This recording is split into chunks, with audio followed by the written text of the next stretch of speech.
Hello. I don't know why I said it like that.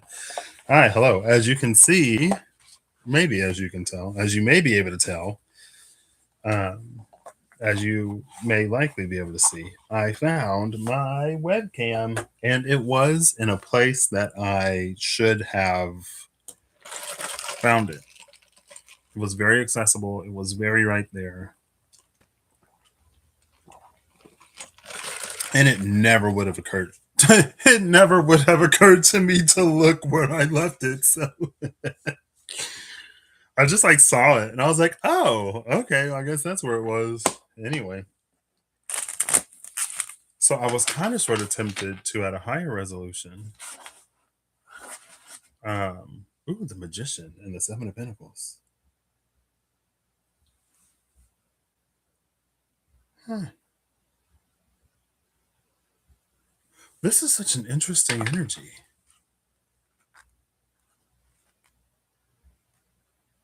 And especially because like the pentacle is kind of sort of the base.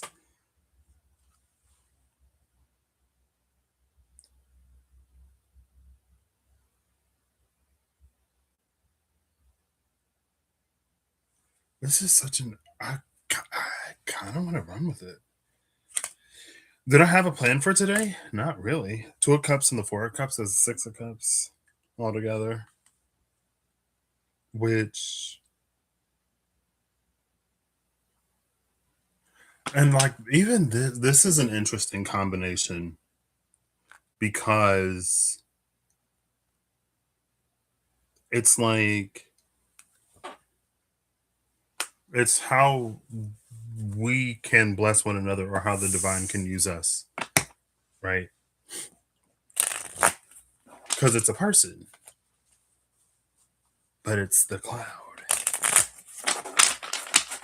Anyway, what was I going to do today? What was I thinking today? I was also the fool in the four of cups. See, the fool in the four of cups with that fool in the two of cups. That is such an interesting energy.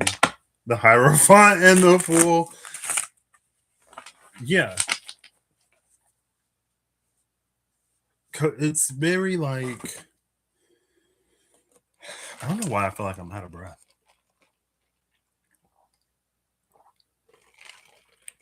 It's an energy that's like, so with the four of cups and the two of cups, and then the four of cups and the two of cups, the fool and the four of cups, and then the Hierophant and the fool.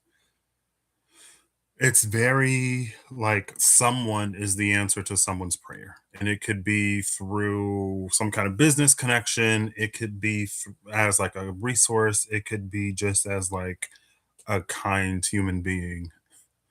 Right. But with that four of cups energy, it gives not trust issues, but like the energy of someone that's kind of been burned in the past. Or someone that hadn't necessarily come across a lot of trustworthy people. So that's why there's that like four of cups type hesitation. And then with the fool and the four of cups and the hierophant and the fool, it feels like that's the perspective of like the person in the white shirt. Cause she was like wearing a white shirt and then it was like a white cloud, right? Of like someone's just divinely guided to go and do or be wherever. But it's almost like they won't be there long. So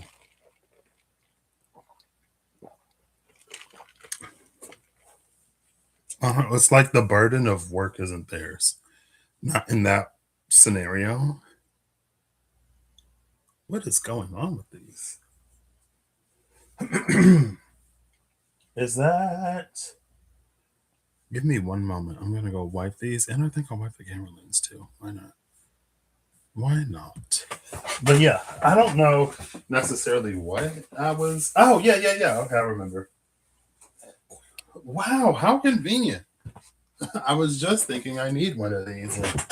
There's conveniently one of these right there. Is it always there? Probably. Do I ever use it? No.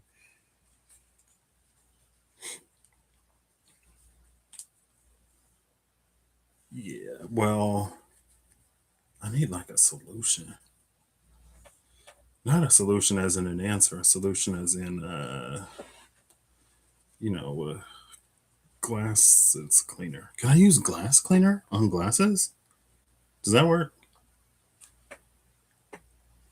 Because this is like not really, she's not really doing what I need her to do.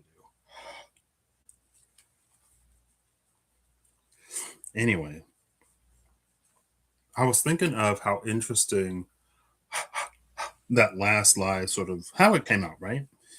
With the whole resolution and the penny. And it's also because it was what possibilities and clinging to the past and beyond illusion, right? And for Abraham Lincoln to be the figure in the penny that was sort of the whole um, clarity resolution, like he was the US president that was responsible for the Emancipation Proclamation, right? So when it came to the abolition of like slavery and stuff like that, um, he so like the Civil War happened under his presidency. And I'm not great at history, girl. I am not. Um, he issued the Emancipation Proclamation and the whole thing of again like that clinging to the past because in this nation's history before that point it had never been done, right? There was just like the way that things were. And it was different in some places. It wasn't the same everywhere. But I don't know. It's kind of that. And maybe that in and of itself is another thing. Sometimes our worlds can be so small that we don't even have the awareness or the scope, or we may not even know that what we may think of as impossible or insurmountable or exceptionally challenging or whatever, it's like there could be solutions already out there type energy, right? Anyway, I thought that was I caught it after the fact. I was like, oh, that's interesting. Anyway, the Seven of Pentacles and Magician is like really, really interesting to me. And it's almost like it's one of two things. It's either like the Seven of Pentacles is laying the foundation and the groundwork. It's like a lot of time, energy, and investment into the base of something. And then it's like you can, like once a sturdy foundation is built, you can accelerate or easily replicate, or maybe there's something like modular about it that you build on top of the framework. And if the framework is good, then like you can knock it out easy, right? And then it's like the magic happens after the base is done. But it's also this energy of like it's not giving Frankenstein, but it's just like everything is assembled and you're just waiting for like that's it's like everything is assembled and there's this wondering, this question that did not help. There's a wondering and a question of like why isn't it doing this? Why isn't that doing whatever? And it's like it needs a spark to really sort of like kick things off. It's like the I guess like the framework is built, but it's the magic that kind of sort of like brings it to life, which actually makes me think of it's not Renf, Angel of Time, the flame that cracks its skin is the same as the fire from within. But it was that imagery. And I think in one of the Magic the Gathering cards booster packs, there was like a blue golem or like an artifact golem or creature or something like that. And it was like that kind of energy. Like the body is there. Now it just needs the spark to like, I want to say to motivate it, but motivate it in terms of like making it mobile. right? Anyway. Also, today is a very special Aquarius's birthday. It's my sister's birthday. I love her. She is, she, like, I remember when I was younger, she's the one that taught me what sarcasm is. And I used to say, like, she wasn't mean, but she was a little mean, but not like really. And I remember one day, I was probably a little older at that point. And she was like, Patrick, am I mean? And I was like, yeah. And she was like, do you love me anyway? And I was like, yeah. She's like, okay. Like, that's as long as you still love me, that's all that matters.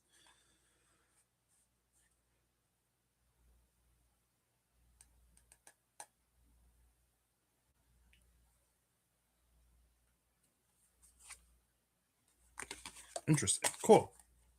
So, yeah, I feel like there's something, and even like, there are like three clocks. Okay, they're probably like pressure gauges more so than clocks.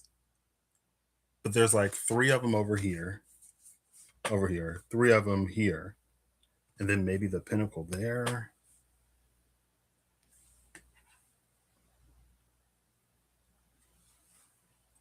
I don't know, because there's seven here.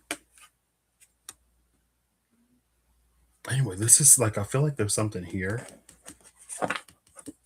that's like really interesting to me. Anyway, the Super Bowl was yesterday, right? The Super Bowl. And I was going to do a whole like superb owl thing, right? Where I was going to like look before and after probably the King of Swords, Father of Swords, and the Wild Unknown, and the owl in the Wild Unknown, the world with the Page of Wands. Interesting. With the owl and the Wild Unknown animal spirits, but I'm still working out of the third drawer. And that's not in the third drawer. But I opened the third drawer to be like, okay, like, what's in here? Four of Pentacles. Interesting. Actually, this Four of Pentacles is interesting. Because it's like this could be the fourth or the seventh pentacle. Because there were like the three clocks pressure gauges up here and the three over there. But it's like the seventh is guarded, and it gives me the Four of Pentacles and the SKT is the conservator, and the conservator is a protector. Should be.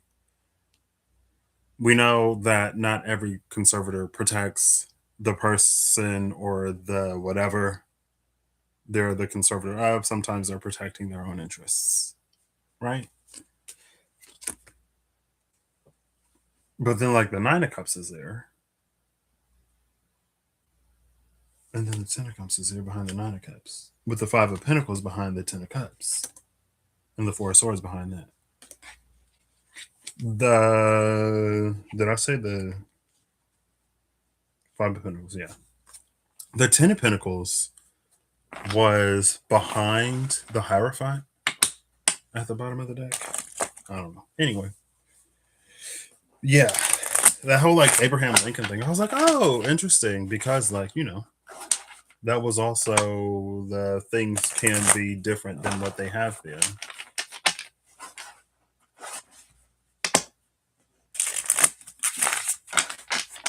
And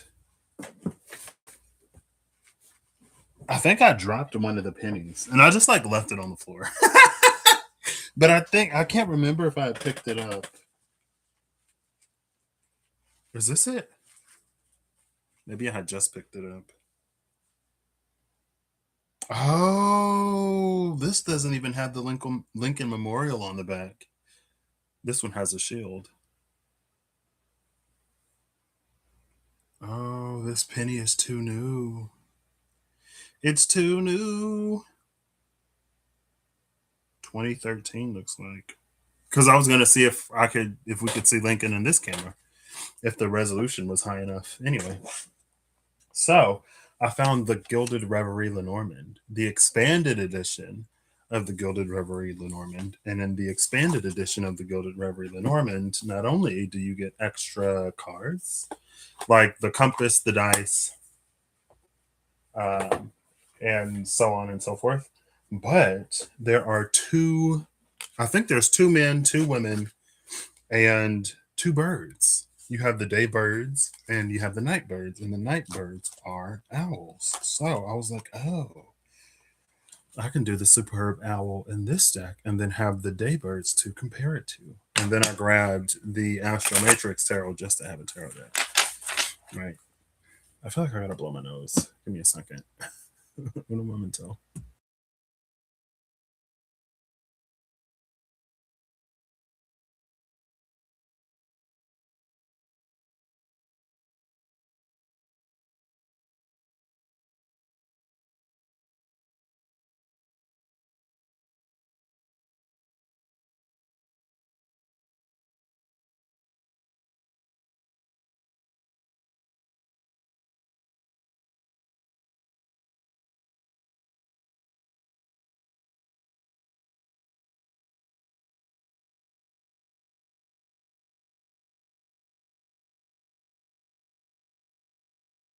All right, I'm back. So I think what I'm gonna do is we're gonna go off of the Seven of Pentacles Magician.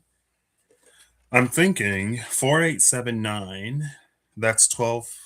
Why was I thinking 13? 7 plus 9 is not 13. That's 12 and 16, which is 28, which is an 8. Right. And that's 391. Yeah, 391 is 28. 3 times 9 is 27 plus 1, 28. Because if you move 1 from the 4 to get a second 9, and then 2 from the resulting 3 to get the third 9, you'd be left with 1.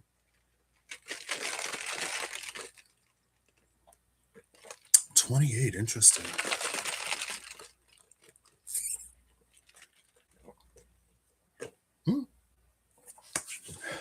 There's a large straw for a medium cup today. So I think what I'm going to do is we'll see how we read it.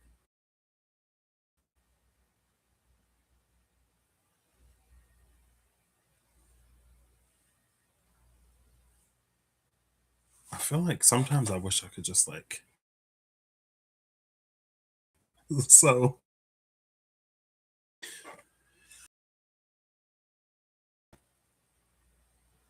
because it's like sometimes like I have a thought, but as soon as I go to like vocalize it, it's like we're gonna pull it. So it's kind of a mixture of both. There's each situation sort of as whatever. Take it as it resonates, if it resonates, when it resonates, and if, as always, it's like there's the situation of building a really, really good foundation, or maybe like building the foundation is going to be the most difficult part of something, but then after that, everything else is just going to click into place, fall into place, or like you can work it like magic. And then there's the other one. Well, I guess this one sort of plays off of the second, or maybe not. The one of like, and everything is ready. It's just like waiting for that spark, right? And the spark could be a chance encounter with someone who has a missing piece of information, who has the funding and or the resources that you need to progress with whatever, whatever, whatever, right? But then there is this, it's kind of sort of coming through that is almost a mixture of the two, but more so playing on that last one, which is like there was a point in time of like building a really good foundation, and now everything is sort of in place, and you're just kind of like waiting for something to ignite so that everything can take off. And it's like what ignites the thing is you. So there was like the you that went into building it and setting everything up, and then there's the you that actually like moves everything forward. But it would probably require some kind of like bravery or courage, right? And that's why it was the Fool. The Fool was there with the Four of Cups, and then the Hierophant was with the Fool. And when I was looking at the Hierophant, because I looked at the bottom of the deck, it's like both people are the same person.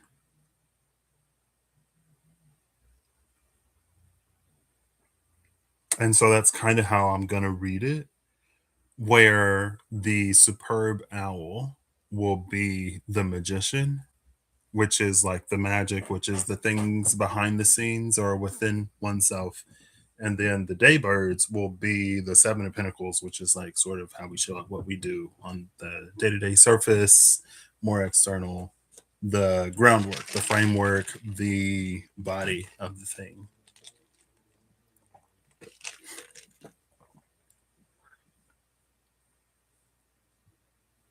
One second. That's fine. Okay, cool. So that's what we're going to do. I'm going to give this two shuffles. Interesting. 33 and 24. Eight of Diamonds, Jack of Hearts, the Key, and the Heart. Is that the Key? Girl. I'm like, let me look at it. Yeah, the Key. The Key and the Heart. Those are both sixes. 33 and 24. And that makes me think of, there's a deck. I want to say, no. I think it's the Energy Oracle cards, actually. And it's the Door to Romance. I think the Door to Romance and the Energy, I don't know why I said it like that, romance. I think in the Energy Oracle cards, there's like a heart in a cage with a key. I think there's like a heart with a keyhole in a cage, maybe. Giving the energy of maybe the Queen of Swords and Light Seers Tarot. I don't have the Light Seers Tarot. I've seen it used enough throughout the past years that I'm like, I think it's on that. But I guess what I like about this combination is like the heart is freed, or it has been freed, because the key has already been used to unlock this cage. The cage is open, and there is another swan for the swan with the freed heart. Now, interestingly enough, under this combination is the compass, which is another six, 42 to the 24. And I just saw,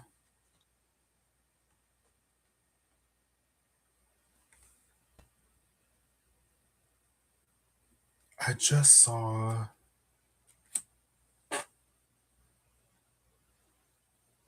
it was about like very like the let your heart be your guide.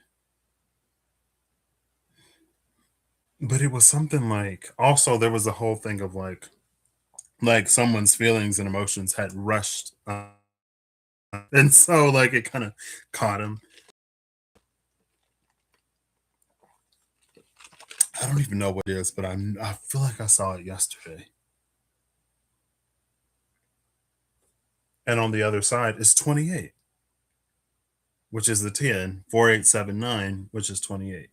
12 plus 7 is 19, plus 9 is 28. It was the compass and the man. And then under the compass and the man is the daybirds and the sun.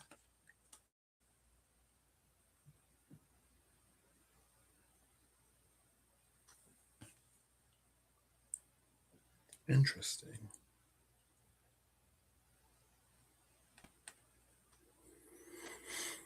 And I guess the birds is the seven of diamonds, seven of pentacles. Look at that.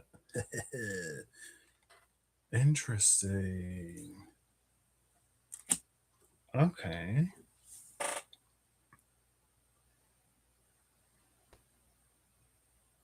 So yeah, it's very much that interesting. Okay, cool. The fox and the clock were under those two.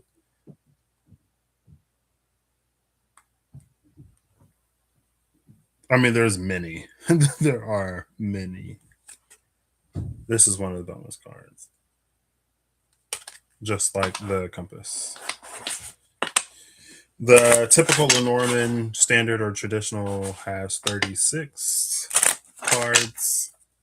I remember when I got my first Lenormand deck, I was like, this is only 36 cards and it costs as much as a 78 card deck. Like, ah.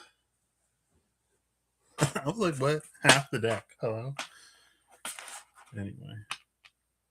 The mouse and the mask. I love the mouse and the mask together. Because it's like the mice energy can be something that like gradually reduces over time. And then it's like this mask that's sort of like slowly slipping or whatever. Cool.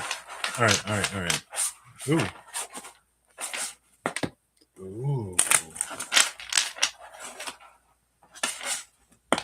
Do you ever wish, have you ever wished that like you were less into it? Sometimes it's just like, anyway. Anyway, any hoodle. Let's take a beat. Let me catch my breath. I don't know why I feel kind of out of breath today.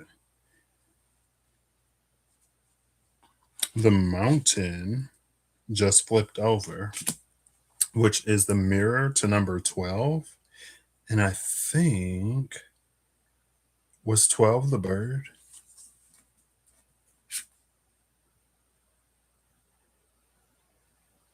See, okay. Um, that's giving me. I used the Pokemon cards, right? I got some Pokemon cards from the gas station, I believe. Um, and there was the whole like east side versus west side. Right. It was like from the east side of the building, you only see the east facing side of the building. And from the west side, you only see the west facing side. So if they're different, then you wouldn't necessarily know that unless you go to the other side. Unless you go to the other side, you would just assume that every face is the same as the one that you see. But there was the whole with the Yanma, or was it Yanmega? It had like the red body but the green face, and it was that mixture of both, which is again sort of goes to that hierophant where the hierophant is both people. Like you become the spark that motivates the thing that you built type energy.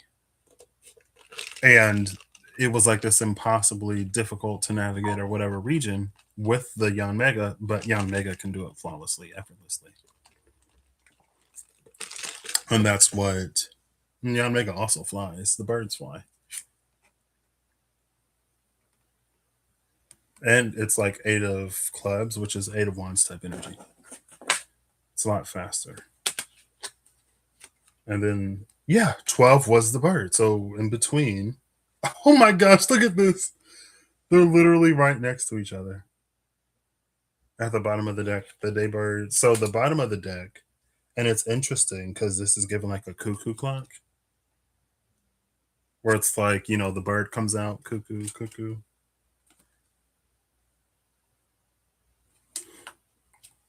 And the night birds are right behind that too, which is the mirror to that mountain.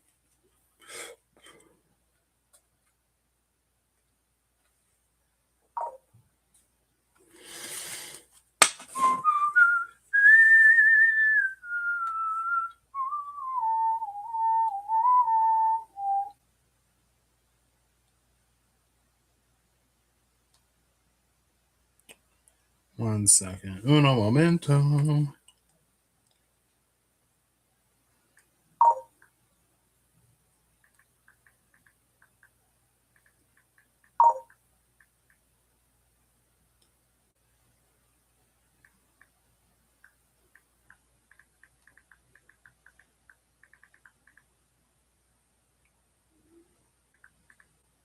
I could have replied to that later, but it seemed kind of timely. So I was like, let me just say now. Anyway, interesting.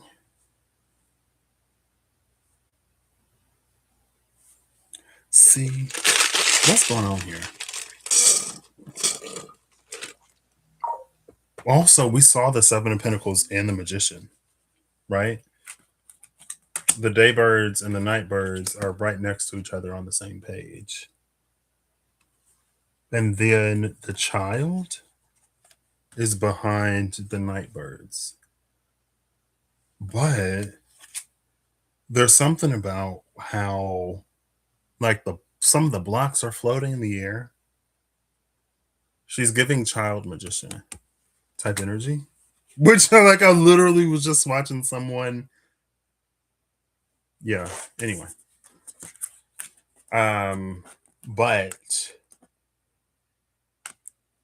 I mean I could.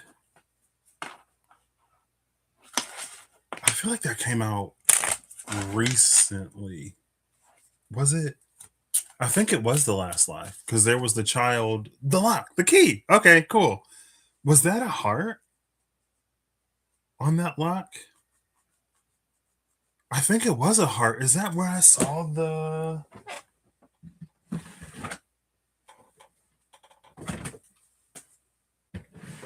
Is that where we saw the heart-shaped lock? Because we just saw the key in the heart. Was it on the outsider?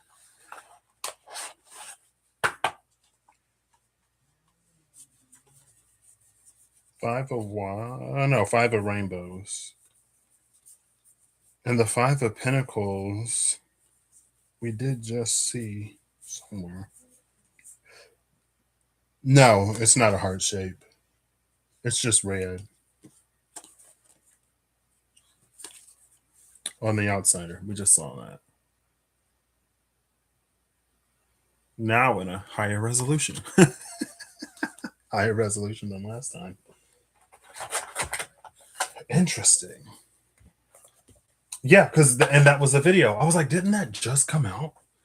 I already lost the thought, but what was it? Anyway, all right. The bouquet or the bouquet, the flowers, the bunch of flowers.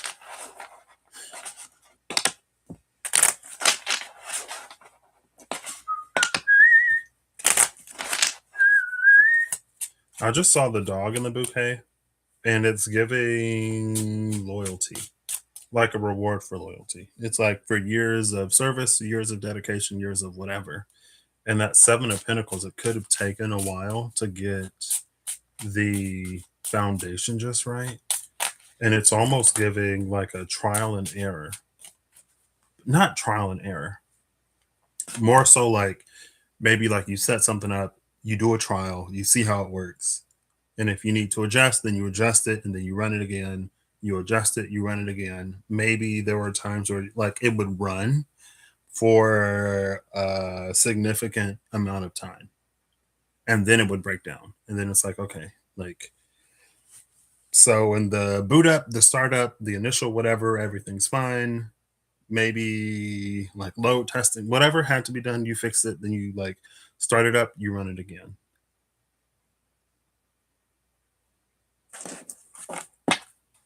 Something flipped over. What is it?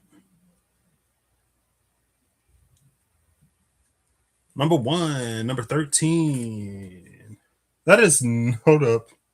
The key is back. That is 33. That is not 13. The key and the rider.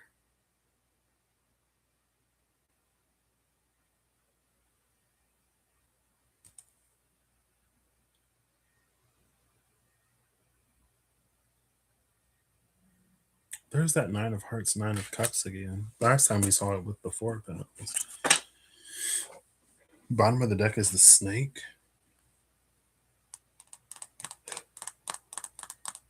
The snake is too slow to catch the rider. Also, we are moving from the year of the snake to the year of the horse.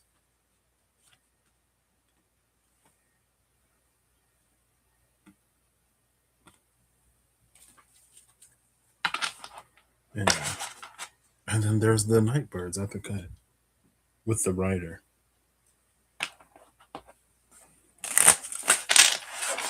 All right. And now there's the day birds at the cut with the night birds. All right. Cool. The well is there with the day birds. All right. If I can give this, if I can get through 3 without a card flipping over. Cool. And a cut.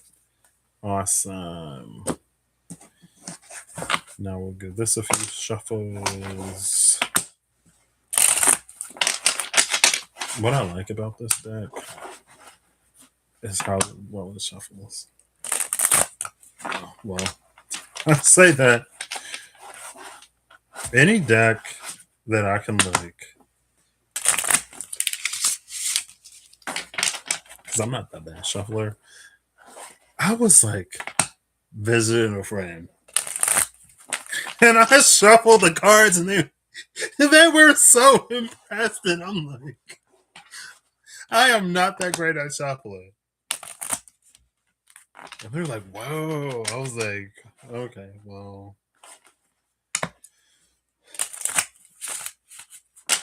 All right.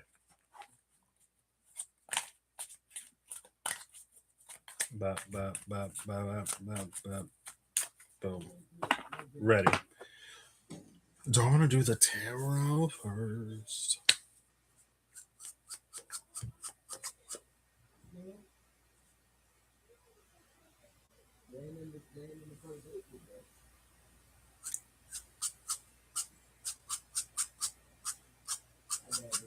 I guess I'm warming up my palms.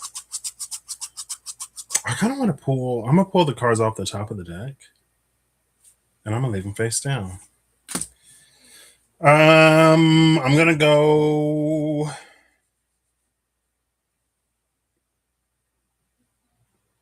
I'll just do these first. From the top or the bottom? I'll do it from the top. So we got the mice, the bear, the compass. Oops.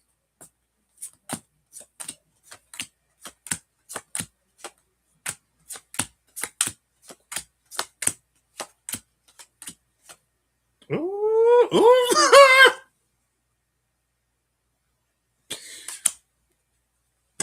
So this is crazy. There are 2 men and 2 women in this deck, right? So I see the key, and I'm like, okay, work. And then I see the woman. I see the sexy woman. I'm like, okay, the key, the sexy woman. Okay, work. And then it's the sexy man. The key, the sexy woman, the sexy man, and then the writer, the woman, the man, and the writer, girl. That's crazy. The card said it, not me. Ooh, a little warm. And then the cross is after the writer. Love that. Love that.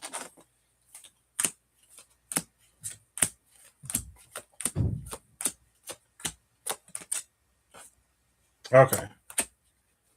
So with the Daybirds is in between the magnifying glass question mark and the garden. 44 and 20.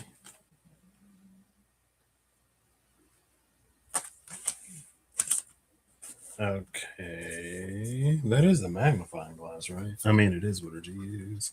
That's giving me I don't have the deck anymore. The Enchanted Map Oracle. And There is a card with the magnifying glass in the enchanted map oracle. All right, let's keep going. Looking for the night birds. The night birds in between the coffin and the bridge.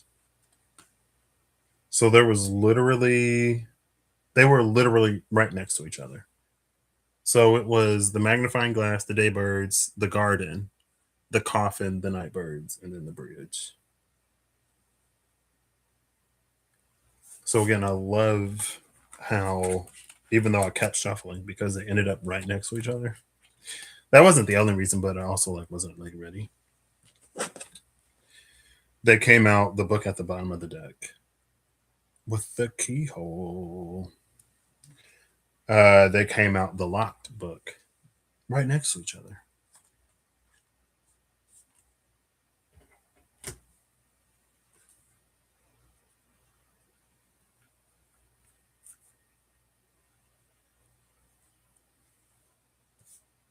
Okay.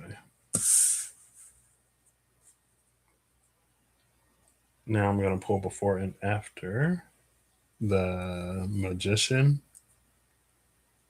and the seven of pentacles. Seven of pentacles for the day birds, the magician for the night birds. We have the two of swords, the ace of wands, and the four of wands as the first three. I'm like, can I remember what I'm looking for? The magician and the seven of pentacles. Okay.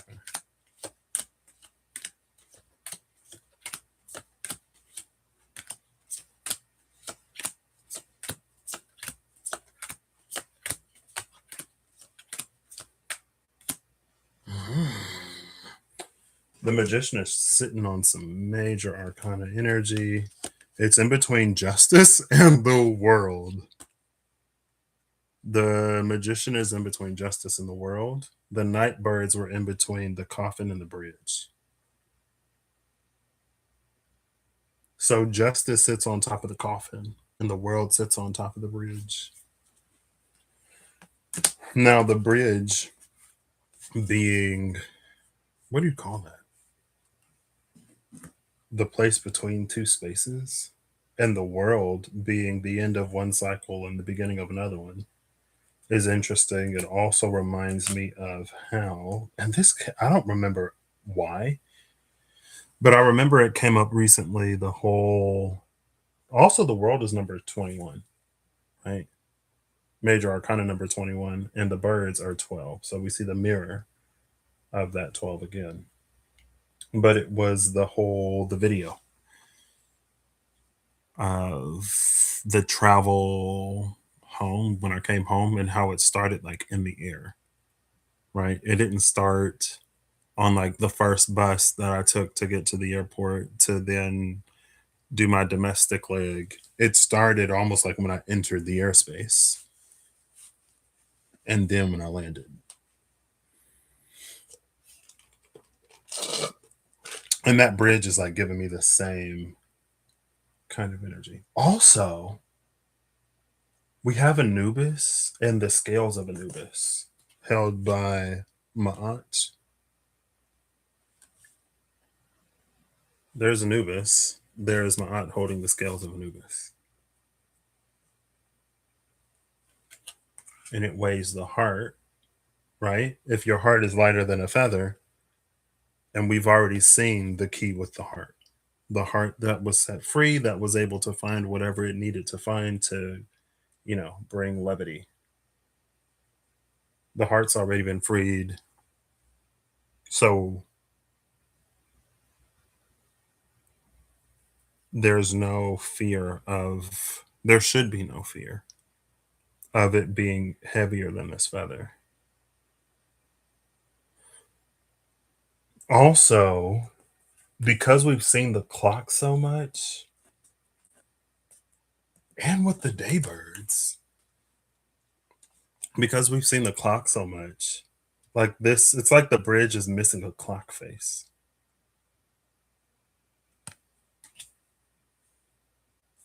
The daybirds, you could say, right? Because we saw these with the cuckoo clock. The daybird's also missing a clock face. Now, is this missing clock face energy because the magician has an abundance of them? It's like you could take any one of those and put it into the bridge. And but even with that 8 of clubs, 8 of wands energy, was that on the mountain before the day and night birds were revealed? Um, it's something almost about divine timing, but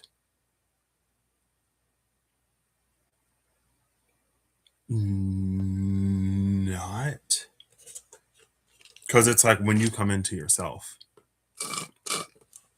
and that happens in whatever time it happens in, right?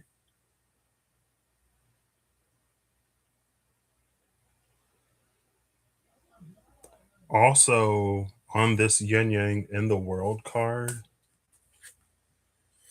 it gives me the energy of one of those Osho Zen tarot cards. Was it New Vision? Because it almost started on the land and went up into the sky. Right? There's the sky, and then there's everything above the sky, space above the sky. Well, that's like planet Earth because you see some of the land and the clouds and the water, and that's the greater cosmos. And at the center of the greater cosmos is literally the planet Earth.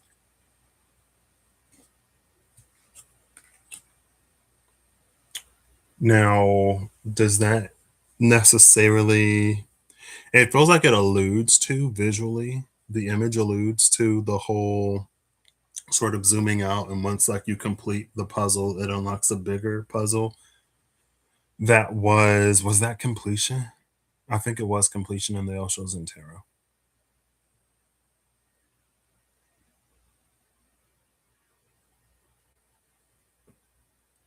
Also, we have lilies here in this magician.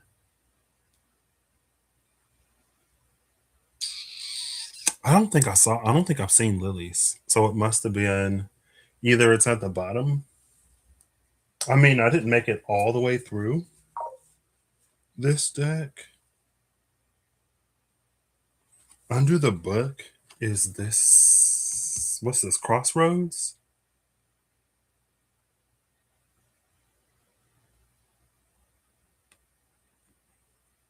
Like we have the key. We've seen the key.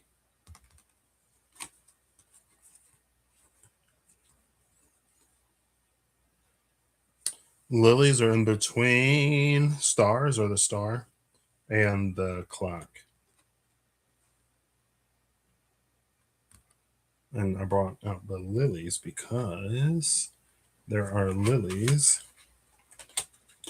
Let me just do this.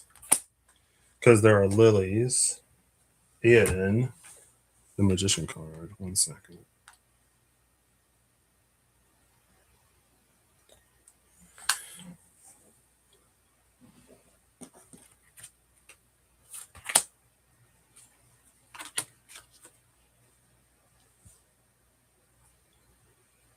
See, in the vase, in the vase. All right, cool.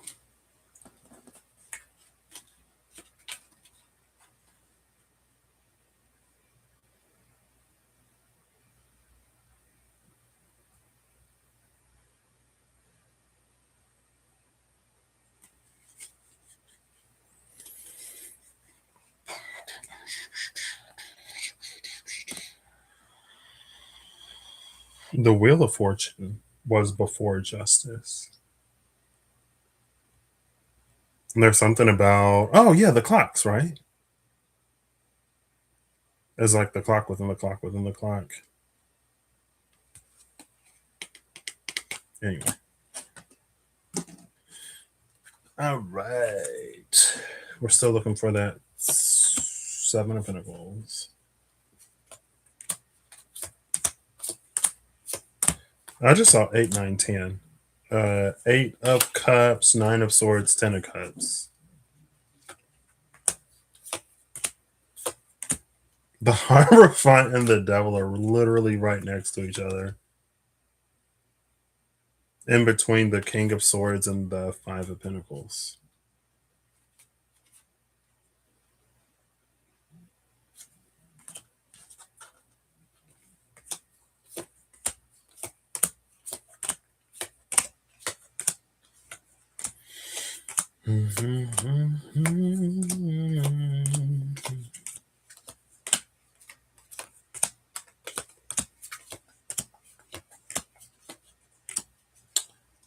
Okay.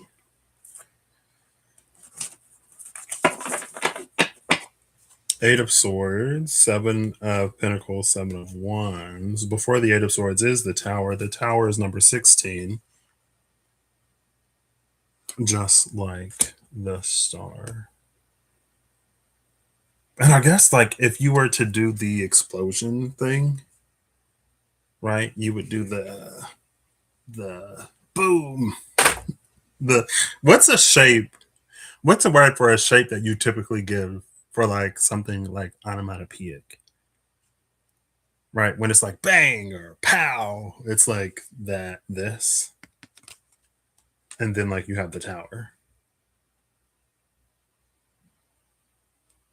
of like, lightning strikes this part of the tower and pow, it explodes into fire.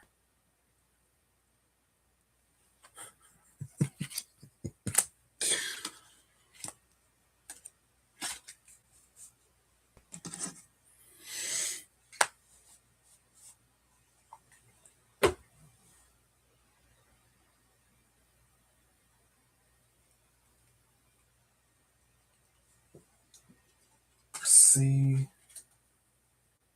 something about this, the book, the crossroads in this tower. It's almost like, let's say because it feels like the book unlocks a third path, right? Like there's these two that you see when the book is locked, but once it's unlocked, there's a third path. But it feels like the third path is like obstructed by the tower.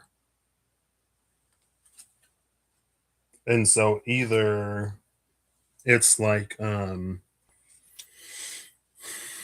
secret passage type energy, like there's a bookshelf with a book that you have to pull before the case slides, or there's like a house and they just like plastered over. Oh, that's what we were talking about last time. Right, with the um there are walls of separation and then like structural support. There are walls of support and then there are walls of separation, right? And it's like a false wall type energy that hides a room or a hallway or a section of the house or whatever, right? Okay. The Eight of Swords and the Seven of Wands. Now, the interesting thing about the Eight of Swords is because of the blindfold, even when the sun is out and the sun can represent like the things that are in the light, what is conscious, what we are aware of, even in the daytime with this Eight of Swords, one could still be rendered visually impaired, even with the sun out.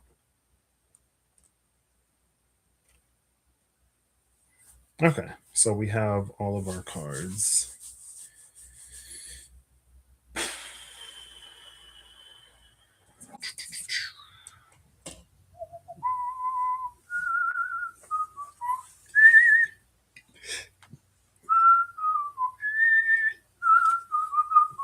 What's that? Is that Star Wars when the intro rolls? I think so. I only watched, I think, part of a Star Wars movie because it was break, and one of my friends was like, "We gotta watch all the Star Wars movies." This was before the new ones came out, and yeah, Anyway, I found out that my best friend apparently is a nerd. I found out in 2025. In 2025, I found out how big of a nerd my best friend is. And I remember we played this game, we played priorities, and they were like, "Oh, Patrick, like, does he like Star Wars?" And I was like, I don't like Star Wars, so we never talk about Star Wars. And apparently he does, among other things.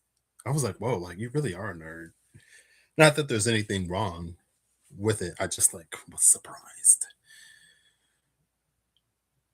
Anyway,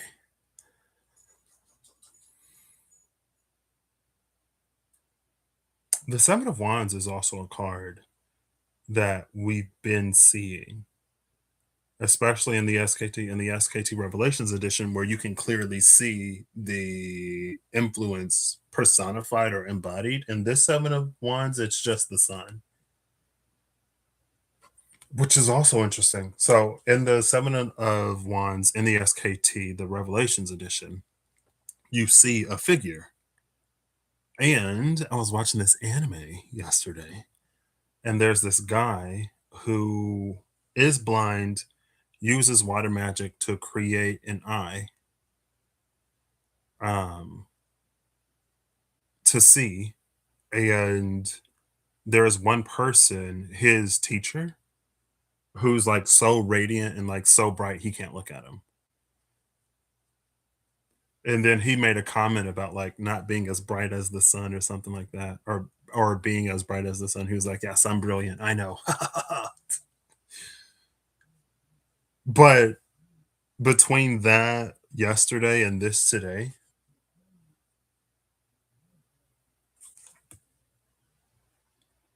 but there's something about the brilliance here. Again, it's like it's hard to look at because it's hard to look at.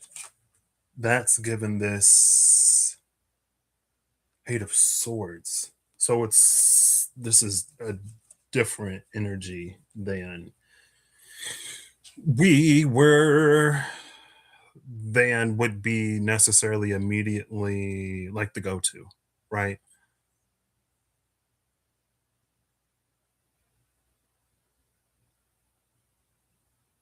So, because the Eight of Swords could be a card of us willingly undergoing the blindfold. Like there's something that we don't see because we don't want to see it for whatever reason. But, oh, she's giving aura. But with the sun being here on the Seven of Wands, it's something that we can't see. Now, I'm not a doctor. The sun gazing girlies say go out. I feel like that's one of the things too, right?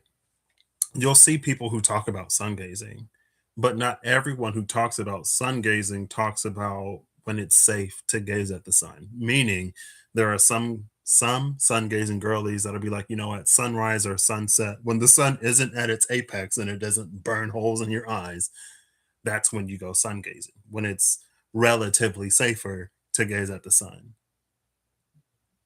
but not every sun gazing girly sort of like says that. So it, and again, I'm not a sun gazing girly. I don't know. Maybe you can gaze directly at the blazing noon sun, right? But it's just like if there is a safe viewing window, not every sun gazing girly like says that. And the point is, if there is a point, again, it's just like something that people wouldn't necessarily know because you only get a certain amount of information. And so, what could be done relatively safely within the metaphor of this story, let's just say that the relative safety of a low sun compared at like sunrise, sunset versus like a high noon sun, let's say it's safer. Where was this going? Anyway, it's fine. We don't have to go there. There was a point there somewhere.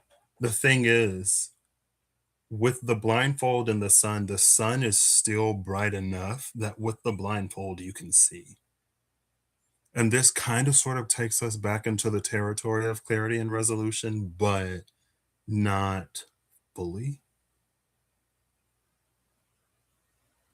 Because it's like with the blindfold, you can make out silhouettes, right? Because the sun is so bright, with the blindfold on, it's like if she didn't have the blindfold on, she would be completely blind and she wouldn't be able to see the swords because the sun is so bright and like right in her eyes. And because the swords also reflect sunlight. But it's like with the blindfold on, the swords are like these darker spots. So she can see the silhouettes of the swords through the blindfold and navigate around them. So the blindfold actually helps her navigate the situation.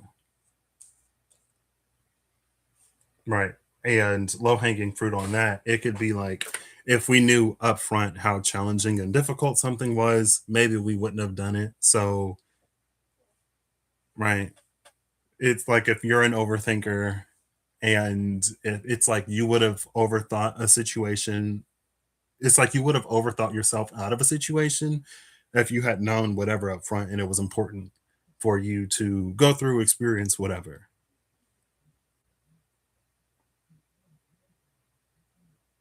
And there's something about maybe it's also very like mastering the basics because again, something about the Seven of Pentacles is the fundamentals, is the foundation. And then maybe kind of sort of like learning math. Like you learn basic arithmetic without a calculator. And then once you know how to do it, you can use a calculator to handle the basic stuff. Or you can use a calculator to expedite the things that you already know how to do. And so it just like helps you do it quicker. And there's a difference between doing something that, like, there's a difference between using an assistive technology or resource, an assistive resource, be a technology or a person. There's a difference between using an assistive resource when you don't know how to do something and using one when you do.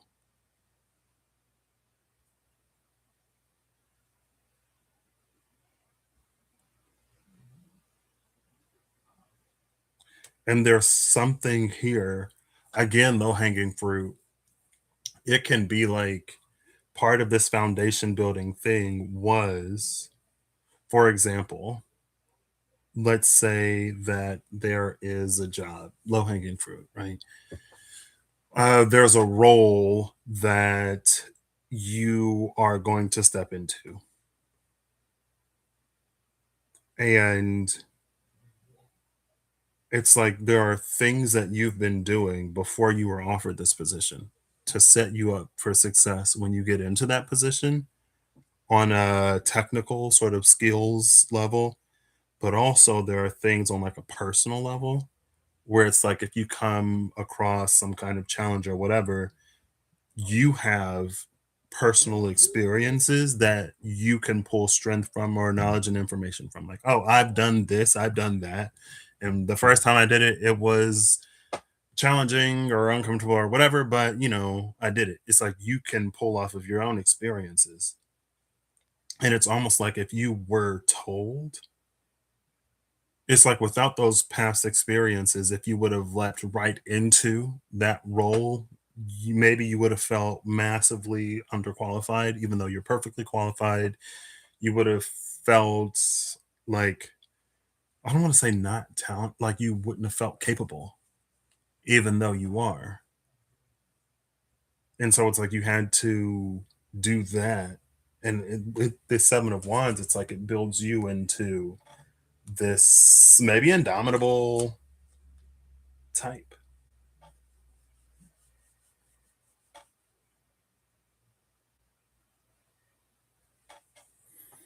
And honestly,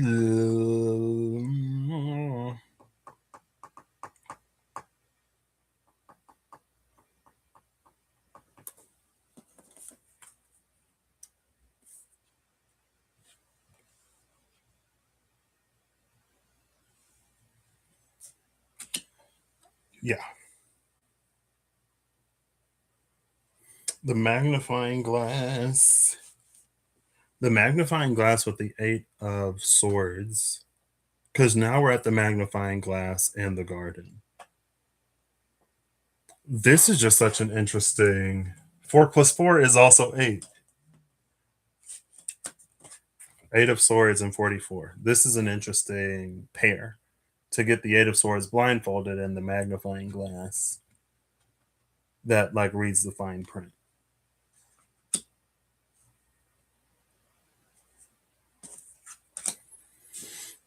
Right. I kind of want to read the magnifying glass just to see if there's anything in there? Sure, why not?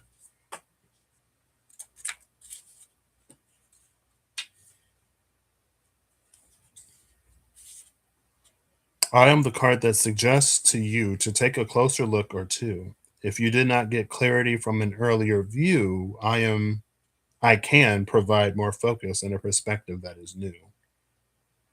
Interesting, because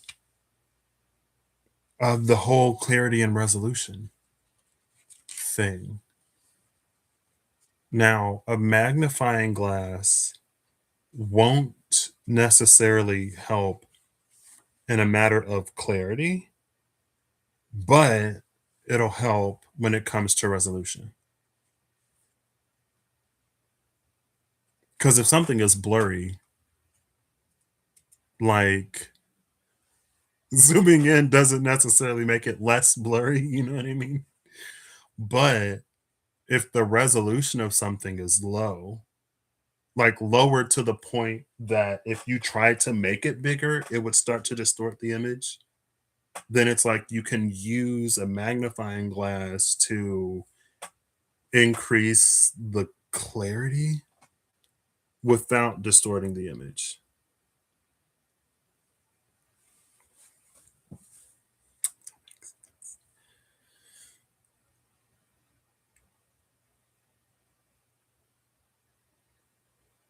Or because again, resolution is like how big you can print something, especially how big you can print it before it starts to lose in clarity. With the magnifying glass, you don't have to print it bigger. You can just use the glass.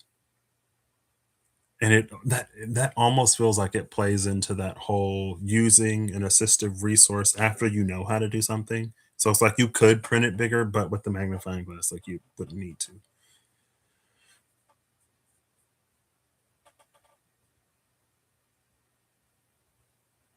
With the 8 of swords and the magnifying glass together, the shadow of that combination is getting lost in details that don't really matter. But the flip side of that is like looking at the things that you can control, right? Like in a situation where you don't have a lot of control, where your input and your like mobility and tactility is limited, you can use the magnifying glass to look at like what you can do or control or contribute or whatever. Now, the garden in the Seven of Wands, it's reading as maybe becoming a person of distinction, like someone who stands out in a community or in a certain setting, right? Because the garden is that communal, public sort of energy, but the Seven of Wands stands atop. The Seven of Wands has the high ground.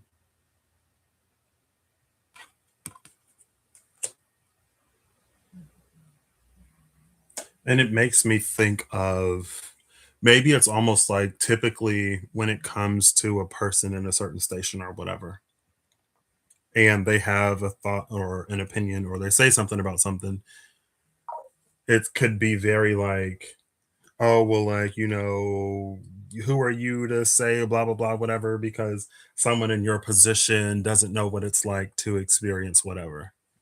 But that's someone who came into their position. So they very much so know what it's like. They've lived life at the end of the spectrum. So now that they're here, it doesn't mean that there's like this huge, like, you know what I mean?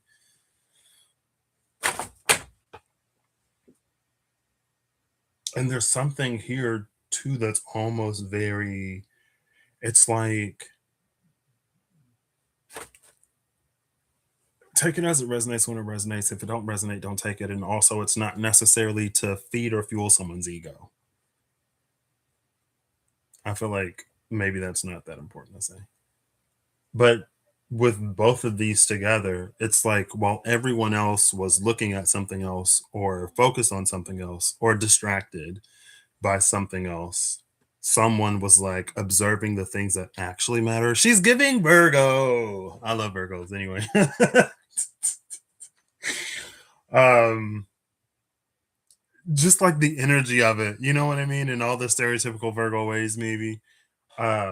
But it's like when everyone else was like looking at these details and this and that, and while like in the magician's trick of misdirection, it's like someone was following the it's like it's almost like rather than following the coin, someone was following the hands. And so they noticed when the hands did the thing that you wouldn't necessarily notice if you were just following the coin.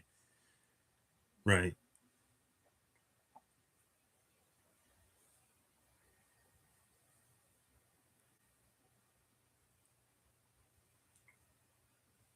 And so that's what like leads them to whatever.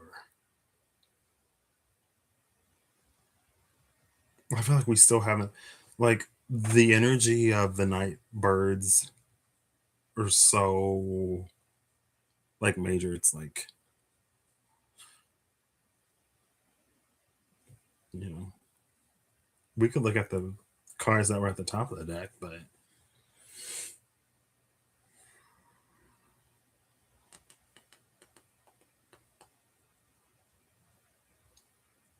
and maybe like that's the secret to someone's success, or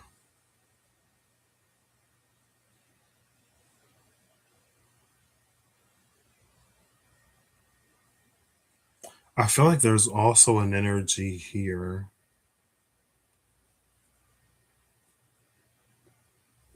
It reads as very like someone has always been who they are, even if they didn't necessarily know or see or recognize. It's very much like, let's say someone's like, oh, something's happening or something's going on, or there's this opening for a thing. Again, lowest hanging fruit, it's easy. Um, like, oh, there's like this role that I would love and this place that I would love, but I don't feel it's not a matter of qualification, it's more so like a matter of like personality, right? And like they're talking to one of their friends and their friend is like you have the personality. Like you are the type of person to do this whenever that's happening. And whenever something comes, it's like they can provide the person all of these things, all of these again ways that they are that maybe they don't see because they're blinded by their own brilliance. And that happens, right? That's the quote from Aquila and the Bee, which I'm sure is a quote from somewhere else. That's like, what if our biggest fear is that we're actually extremely capable rather than the opposite type energy?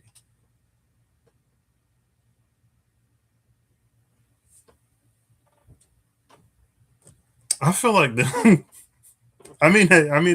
is what it is. Because this is very much the like gas you up type of energy where it's like, um,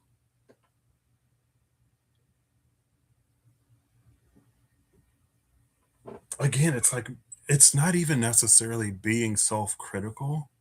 It can be, but it just reads more like someone doesn't even know how brilliant they are because it's like you wouldn't know because we only have our own experience to go off of, and then we have our own perspective when we compare ourselves to others.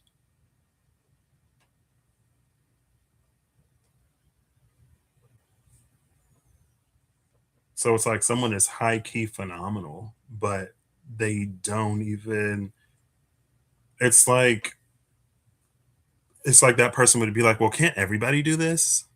And then someone was like, "No." You know what I mean? It's like, "No, not everyone can just like do this."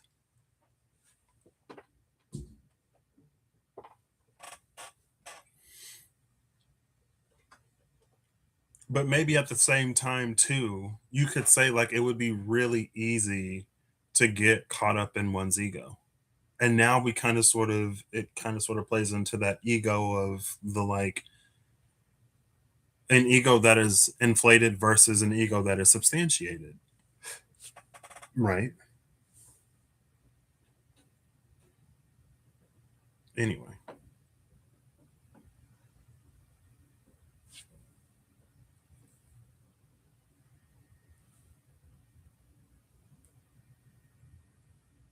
someone will it's like when they come in like when the blindfold comes off and they can see themselves for as like brilliant as they are. And brilliant because it's like as bright as the sun, right? That kind of like brilliance, luminance. And that could be brilliant at anything or in any way. It's like when they realize it and accept it and live in that, that's the thing that everything was sort of like waiting for. That's the moment or the time that everything was waiting for. And it's like not only is that person going to be indomitable or unstoppable, but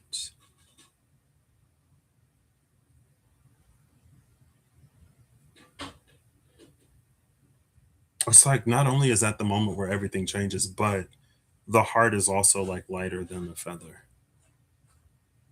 I feel like this is so hard to. I feel like my throat is getting a little sore, and I feel like butterflies are like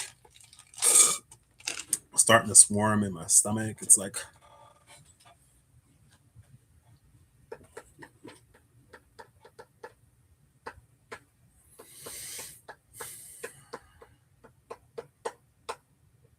yeah, and it's different.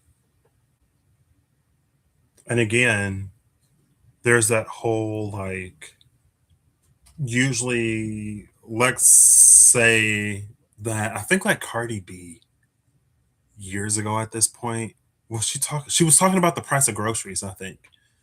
And maybe she was like, I think at that point, maybe she didn't do her own shopping. I think she said she had someone else get her groceries or something like that. I don't. We'll just go with the metaphor. And she was like, groceries are like getting really expensive. And I feel like there were like comments of people like, but like you're rich, you're this like rich celebrity type person. Like, what would you know about the cost of groceries? And she's like, well, before I was celebrity, whatever, I was Cardi. You know, she was like, I'm just like anybody else. I was out shopping for my own groceries at one point, so I know what the cost of bananas, bread, milk, and eggs is versus what it used to be. And I'm looking at my stuff going up. And I think even in her video, she was like, you know, now I have all this money and everything. But if I'm noticing the prices go up like this, just like think about all the people that don't have the resources that I have and they're still paying the same grocery prices type energy. And it feels like usually like there's this association where we have of celebrities as being like so rich or well resourced that they're completely disconnected from something that affects like the common man. And again, metaphorically, but it's like that's not the case because like she was there and her point stands, right?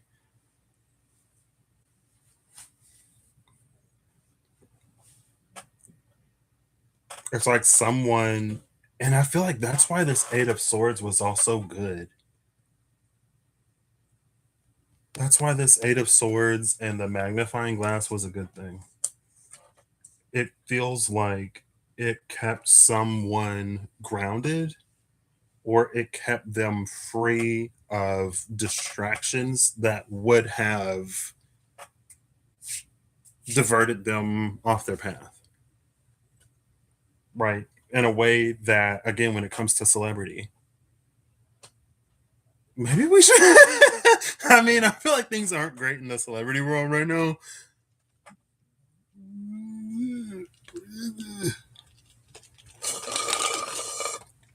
Let's say that there were people who were, you could like, because maybe there were like successful celebrities, but all of their like net worth or whatever was fluid. Like none of it was they could take to the bank, right? So maybe they were still like working or still doing this or still doing that. Like there was real life that they had to attend to, so they didn't have time to get lost in all of the other stuff. And it's like with this Eight of Swords magnifying, like with this energy, it's like someone got where they are with their heart sort of intact,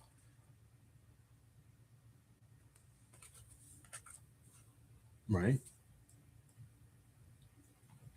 And so, like, let's say that there was someone who had to turn down a lot of social engagements. And again, in the metaphor, they had to turn down a lot of social engagements. And maybe it was a whole, like, I could advance my career or form these connections or whatever if I went to these networking events. But, like, I got bills to pay. And although I'm walking red carpets and I'm in magazines and stuff, the money ain't flowing. So, like, I'm gonna keep showing up to my other gig. I'm gonna keep clocking in. I'm gonna keep doing this. I'm gonna keep doing that. And again, it's like it kept them busy because you know what they say about idle minds and idle hands and idle bodies. IDLE, not IDOL, but apparently anyway.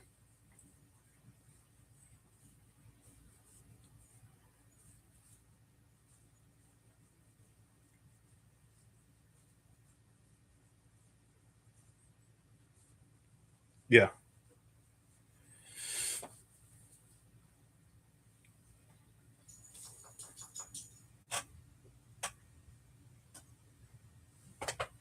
38 is 11. Justice is 11.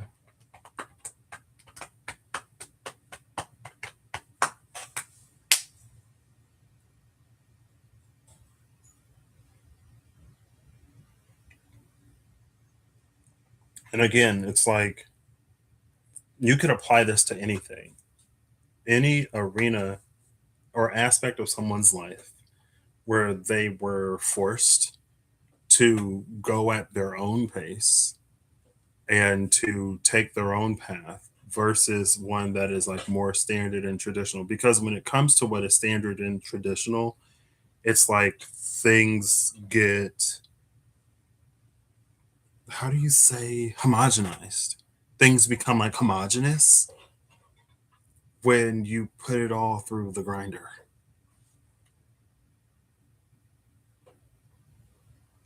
And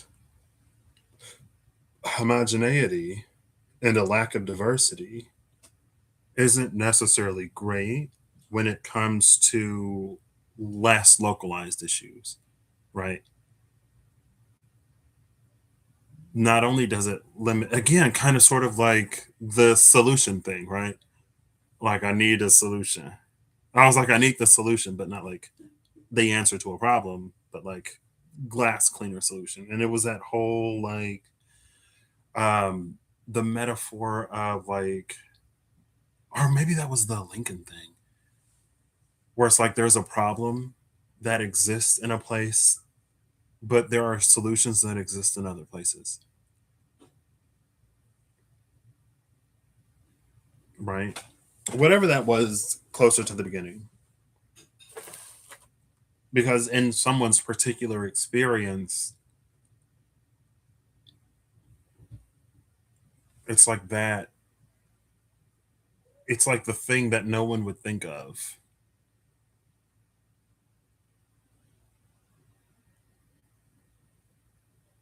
It's almost giving like, maybe also not the best example, but it's giving like there's some kind of illness or some kind of phenomena, some kind of like breakout, right? and it's just like sweeping and devastating a community. Could just be people sick. It don't got to be serious, or it's like some kind of minor, like a persistent sort of like chess thing. And someone's like, oh, well, like where I come from, we just like do this. Like this is something that people do where I come from, right? And that becomes, I think I just saw there was a researcher, like I was just watching as I was like in my pre-live flow. Sometimes the pre-live flow is like, am I going live? Like, what would I even talk about? Why am I going live? You know what I mean? I was watching Brennan Lee Mulligan's episode of Ask Hank Anything, and there was like in the geography cone snail, there was some kind of compound that they produced that was maybe being researched as a cancer treatment drug or something like that. But it's almost like that kind of energy. Like someone's individual experience opens up a whole new world of like, if you don't know, you don't know. And that's where it's a benefit to have multiple ideas in the same room and not just like they say two heads are better than one. But if one brain is shared between those two heads, you know what I mean? Anyway,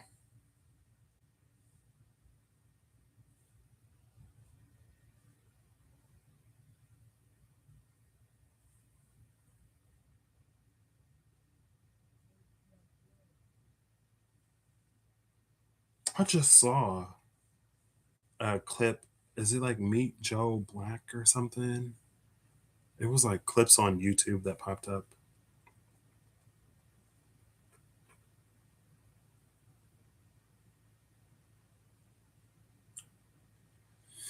Anyway, the bridge and the world. I feel like it's self-explanatory enough. Again, the world is new cycles. The bridge is being in between moments.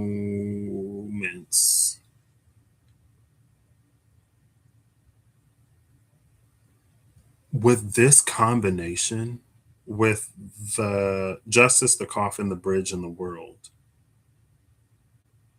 it's like it's an opportunity to start something or to take the first steps on the right foot,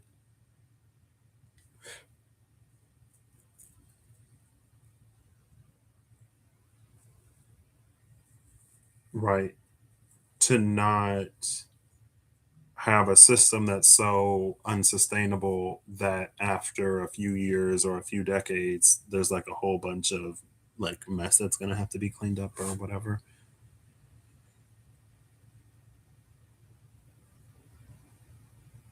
And it's because of this. Oh yeah, I already forgot about the Yanma.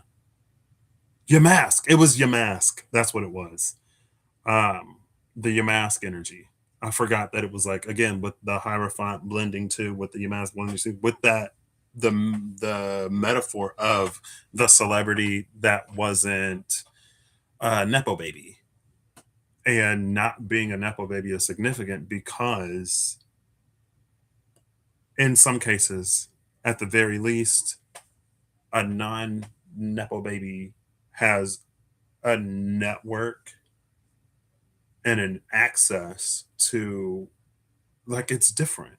And it's not that there aren't any nepo babies that don't have to do their own thing. It's not that like they're not talented, but like that's the thing. And like to have, and privilege comes in a lot of different flavors. Like I remember, because I'm from a very small town. I'm from a small town, and I didn't think I had access to a lot of anything, right? And then I go to Purdue, And I'm meeting people that were like, they were like doing all kinds of stuff in high school. I'm like, what? We didn't have that at my high school. I wasn't taking, whatever in high school. But then I also met people that didn't have what I had. And that was like, you know what I mean? It was like, whoa. I was like, I didn't know that. I don't want to say it got worse because it's not necessarily worse. It's just like they didn't have, like, maybe they didn't have as many AP classes in their high school or something like that. And it's like, so again, it's not to take away from anyone's accomplishment, but again, it is different when you are born and raised in and around a certain environment and you're exposed to people of prominence and influence within that environment. It's different than someone that doesn't have that. Not everything is different. Anyway, that's, we're getting lost in the metaphor. The thing about the mask, the thing about this Seven of Pentacles, or the Seven of Wands coming off of the all of this at the top with the daybirds. It's like someone gets to experience both sides of the equation, right? They experience, maybe after a certain point in life as a person of means. And that doesn't even have to be celebrity. They experience life as a person of means. They experience life as someone. It's like they had to both survive and thrive. And so it's like with both of those experiences, there's a more balanced approach when it comes to doing something because they have knowledge and experience on both sides, right? It's like, again, in the other metaphor, someone who is more like um, traditional remedies, homeopathic, whatever, like old wives' tale type stuff, and like Western medicine, pharmaceutical, you kind of sort of get the best of both worlds. And rather than invalidating, as some may do, you could actually like research, right? Like if this is something that's used, like is there a compound that's released when you boil this leaf? Or is there a compound that this animal secretes that whatever, you know what I mean? And it's sort of like that's this. Now I'm reading it as like that's this bridge. And when both experiences or when both extremes that meet in the middle, that's what puts the clock there. And then it's this new, that's what unlocks that third path.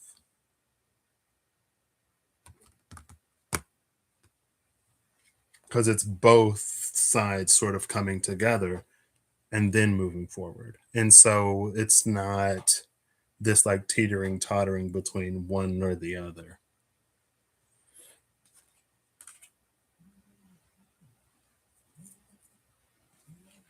And again, sometimes when we move from one experience to the other, we kind of can disconnect. And maybe that's this like the heart. When it disconnects from one's past, that's when it becomes heavier in this example. But to go through a personal transition, but also maintain whatever needs to be maintained to have a certain centeredness and balance and groundedness. Yeah, yeah, yeah. It's very a forced uprising in the SK, not the SKT, in the disology. But it's like when two things come together, not tectonic plates necessarily, but when two things come together and then they're like forced up in that whatever. It's like that kind of energy. Cool.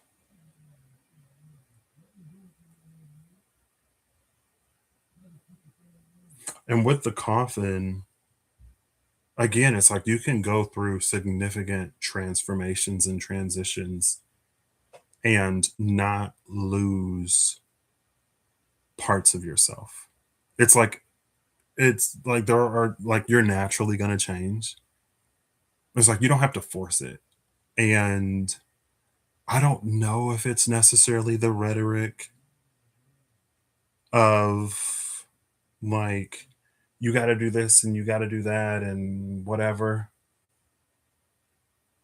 Or if it's like who and how we think we have to be. But again, this is an energy of someone growing into who they were always meant to be, but also who they've always been. They were just like blinded by their own brilliance. They couldn't see. And just because you become aware doesn't mean you have to change. So it's also very like low hanging fruit. It's the like super hot adult person with a personality. And I was like, because I saw a reel yesterday. I was like scrolling and someone was like, he had lost a lot of weight and his experience socially was a lot different post weight loss than it was pre weight loss. And he was like, I used to be bigger, so I had to have it's that whole trope of like when you are whatever, you have to have a personality, but when you're like hot, then you don't. Um, so yeah, it's very like if someone's hot and has a personality, they probably weren't hot when they were younger because they had to be funny or whatever. I don't necessarily know. I get that it's a common thing. So, yeah, it's almost like that kind of energy. But it doesn't necessarily have to be because you can, like, the experience doesn't have to lead to a certain personality. And there's also the trope of like um, what do you call it?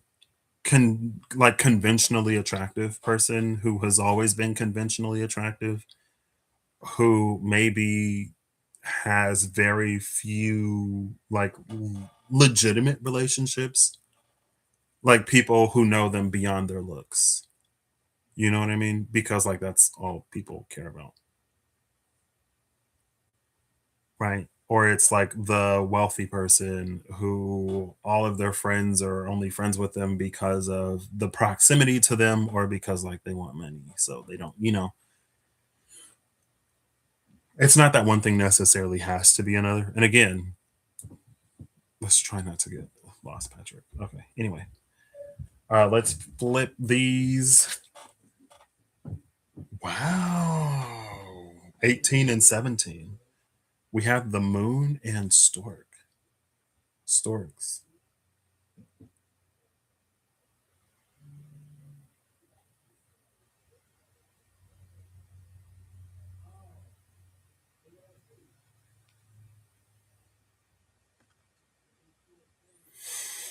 This is something sort of being see.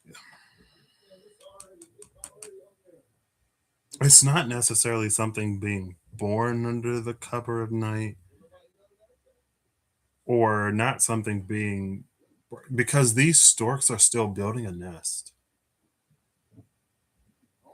They're building a nest and not delivering babies. The storks are building their own nest. Like storks deliver like human babies or other people's babies, right? They don't necessarily deliver their own babies. And so,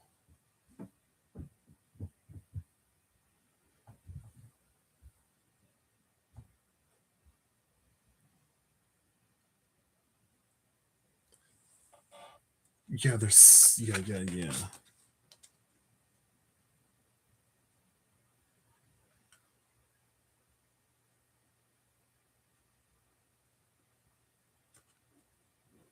I feel like this almost speaks more to that Eight of Swords magnifying glass type energy, where it's like maybe in the daytime hours the storks are delivering everyone else's baby, but at night they're building their own nest. So low hanging fruit for that is an energy of like, let's say you have a 9 to 5 and you clock in for someone else, but in your off time, there's like your personal business, your passion project, your hobby, the thing that you're working on for you.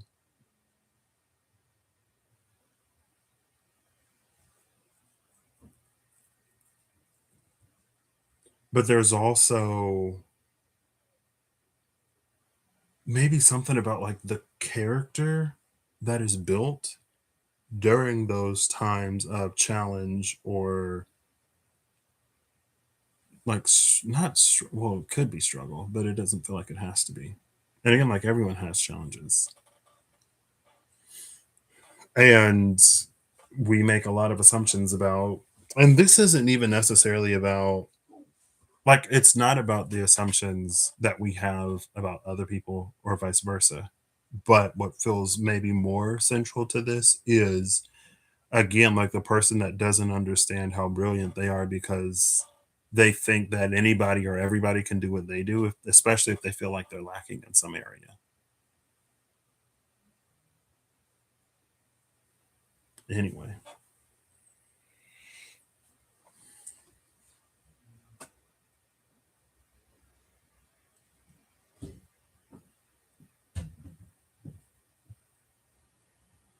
and it's like again, for some things there are no qualifiers.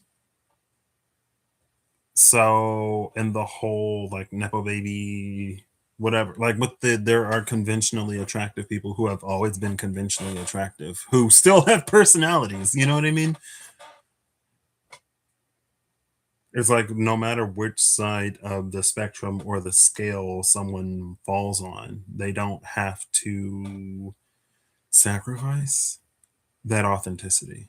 If you are a person that is well resourced and you've always been well resourced and you think that people should be able to afford to like live and eat and not die, like that's still a valid opinion to have. It's still a valid perspective to hold, even if you know that it's very unlikely you'll ever be in a situation where that like comes into question, or if you've never been in that situation. Like that doesn't take away from the fact that people should, you know what I mean?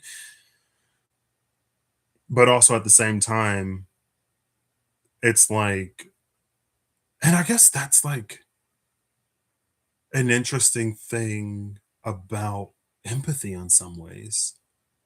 Cause I feel like you do kind of sort of see that argument of like, well, like, what would you know about this? Like, you don't have to experience this, or you've never experienced this. So, like, or like, kind of like, why do you even care? Or like, why does it even matter? Like,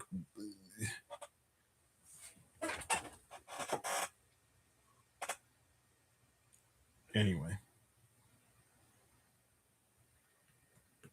it's interesting that we see the moon and the tarot because we've seen both the sun and the star in the Lenormand. We haven't seen the sun or the star in the. There is a sun in the Seven of Wands, but we haven't seen the sun.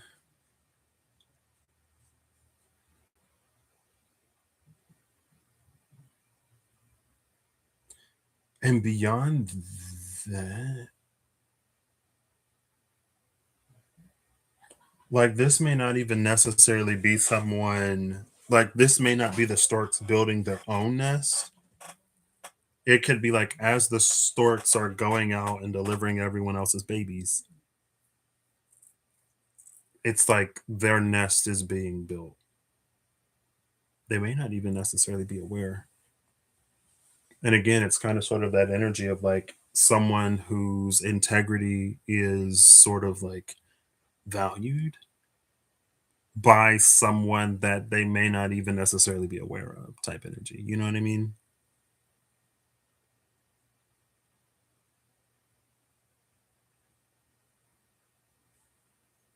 Cool.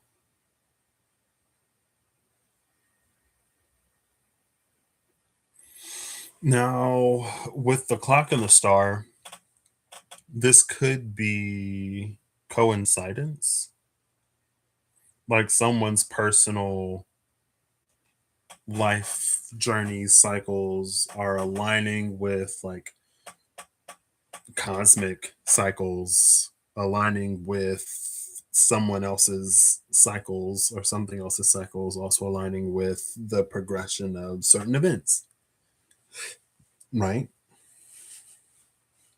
And that's sort of that fated encounters of the Two of Cups that came out with the Four of Cups.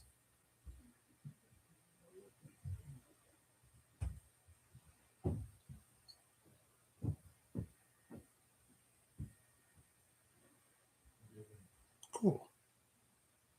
All right, I think we're ready for final cards. It's been like an hour and 45.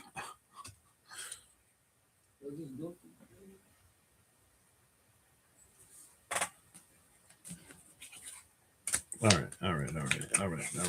I think that's, yeah. But again, we've seen the day birds right next to the night birds. The garden and the bridge, the coffin, and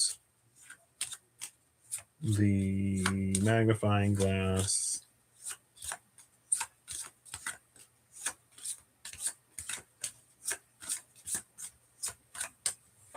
All right.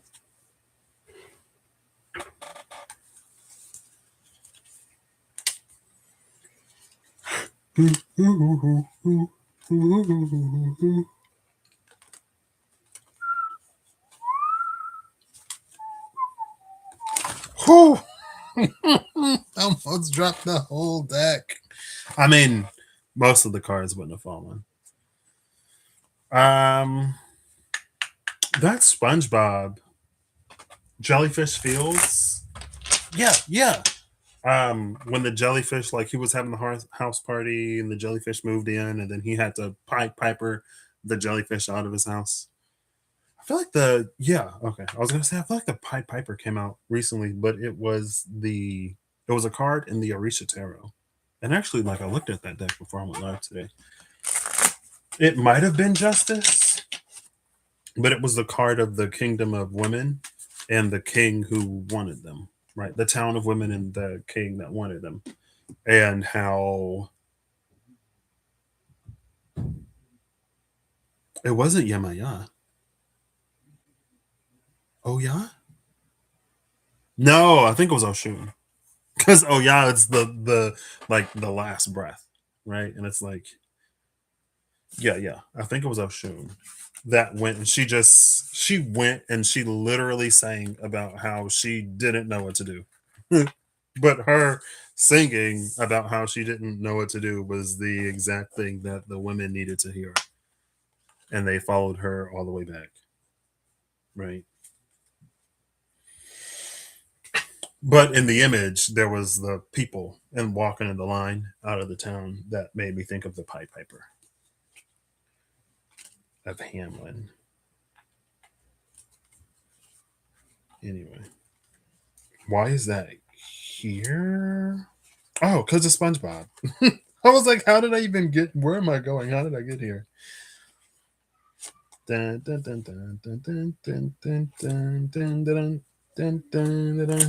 then I saw the jellyfish going the when they like anyway. That's how it helped me remember which episode it was. I was like, yeah, that's when the jellyfish like wouldn't leave. I have like a 10-hour loop of that jellyfish house party. I'm the 10-hour loop kind of person. Y'all remember when Nyan Cat was like really popular? Maybe 2011, 2012. I pulled up the 10-hour loop on YouTube and I listened to 6 hours before like the internet cut out. And so I restarted it.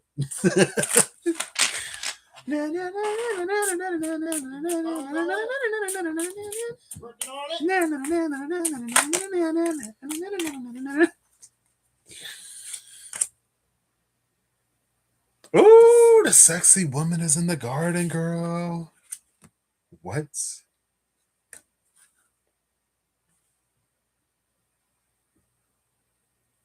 What's she doing out in the garden? We'll put that back. The anchor. All right. Let's get the second final cards from the Astro Matrix Tarot. I do have I actually thought about going to storage and getting the rest of my cards.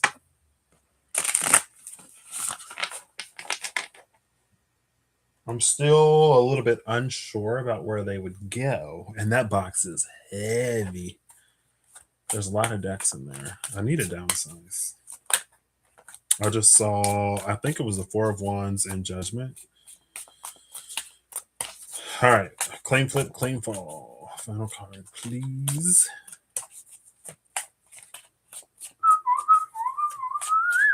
I might listen to that now.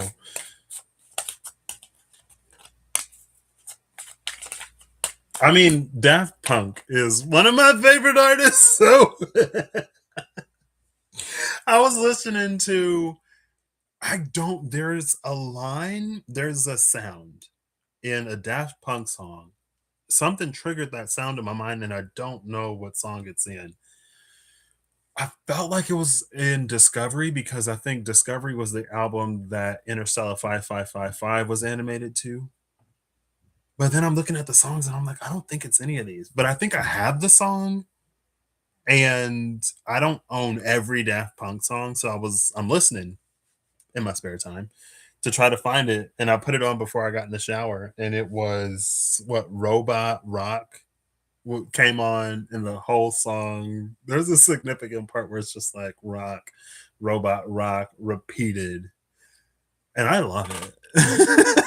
But it's like, because there's somebody, I feel like at some point that was like, yeah, Daft Punk songs are just like so repetitive or whatever, and I'm like, yeah, I can listen to a 10-hour loop of a song, and I love Daft Punk. Maybe it's a little bit more than coincidence, you know?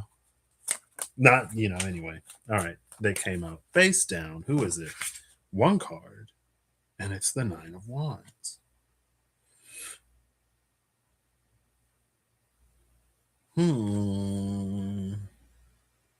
Moon and Sagittarius.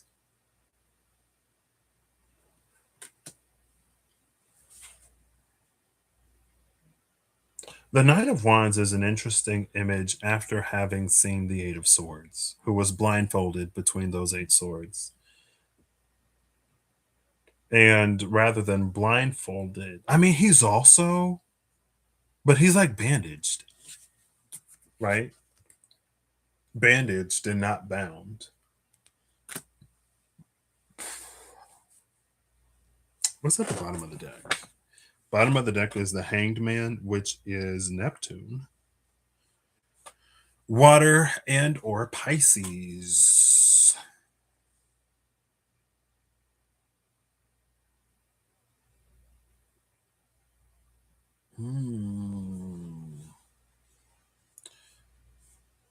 This is the energy. You could say it's like a waking meditation.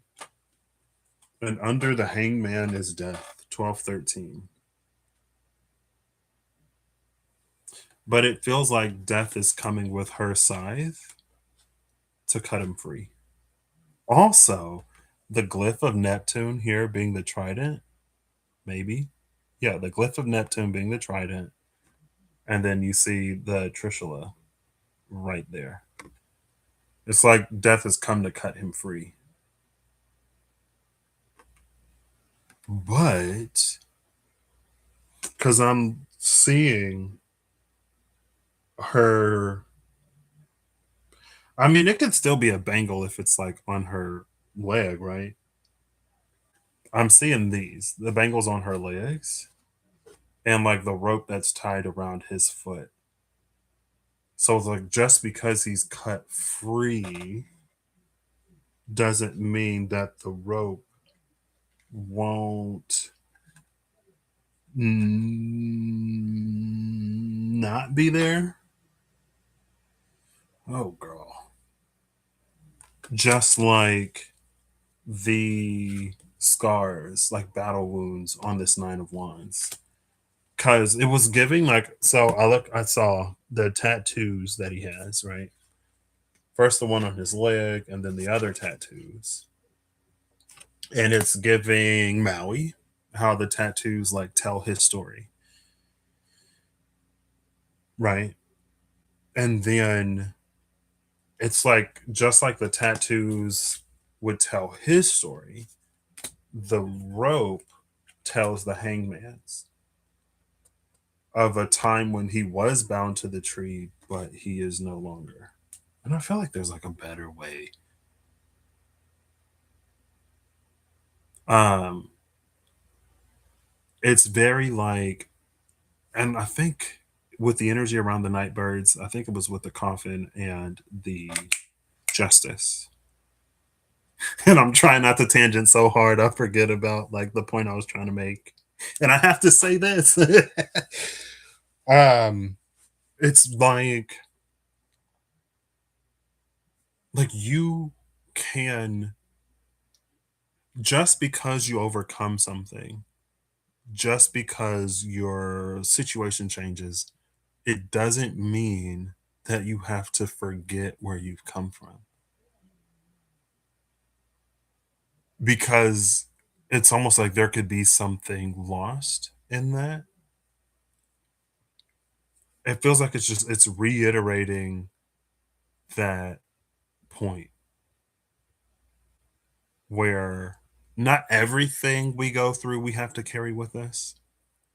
There are some things that can best serve us by being forgotten, but just because we go through a significant transformation or a significant point in our lives, or just because we aim to make a transition, that doesn't mean that we have to abandon everything.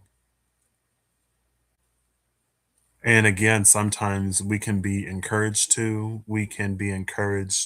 like minimize or to hide, but we don't have to. And it actually, there are cases and situations and circumstances and scenarios where it's more beneficial to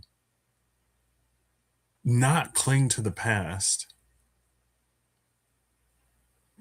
but to not forget,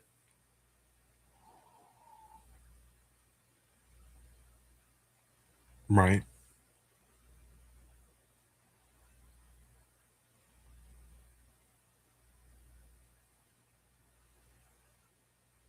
Because it's like some of those experiences are the formative things that make us into who we are. And sometimes we make a choice. Sometimes we make a conscious choice because of something that we've been through, or something that we've witnessed, experienced, or just because of something we desire, right? Again, with the whole conventionally attractive person with the personality that's always been conventionally attractive, that's always had I remember there was this one girl in my high school. I loved her, not literally, but I loved her, and she was super popular. She was that stereotypical popular. We met in middle school. We met in middle school. This says something about her and me. We were partners. We went on like this fishing thing, and we were paired together, and I was like, I am not touching those worms. I'm not touching the worms. I'm not touching the fish. I'm not touching none of that. And she did it all. So that's probably why like I loved her up front, because that was like one of the first times that we had like that I really got to like know her, because before that I didn't know who she was. Like my middle school experience was interesting because in seventh grade I got into the accelerated program, and most of the kids in that program had already been in that program. So it's like I went from these like spaces and circles that I was sort of used to, and like went into one where like a lot of stuff is already established, right? Like the popular cool kids or whatever, like they're already established. And I'm like, these are people that I had no clue existed before. Anyway, she was one of them. Kinda. She was in that circle. She was in that sort of family. And then in high school, it was like freshman year, I found out she watched anime because she was talking about Inuyasha. I was like, "You watch anime?" And she was like, "Yeah, I love anime." And I was just like, "Oh my gosh, you're perfect." Like, ugh, I wish, if only, you know what I mean? If only like she were my type. But I was like, anyway, that was the whole.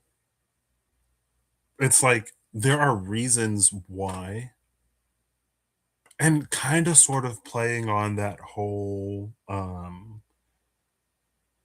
when abundance is the friend of purpose, or when abundance accompanies purpose. Kind of sort of playing on that, but more just like we don't have to, as we go through transformations personally, internally, and as our situations change, as we go from surviving to thriving, or as we move from one arena to another, we don't have to lose what's important to us, and we don't have to disconnect from what makes us who we are. And even if there's like a certain perception or whatever, it's like you don't have to fit in the mold to be who you are. You know what I mean? Like if you are the boss, you don't have to be bossy and micromanage and do what other bosses do, or be a stereotypical boss to be like you're already the boss. You don't have to act like one or pretend to be one. You have to fulfill the duties and responsibilities of one, but how you do that is like up to you, right?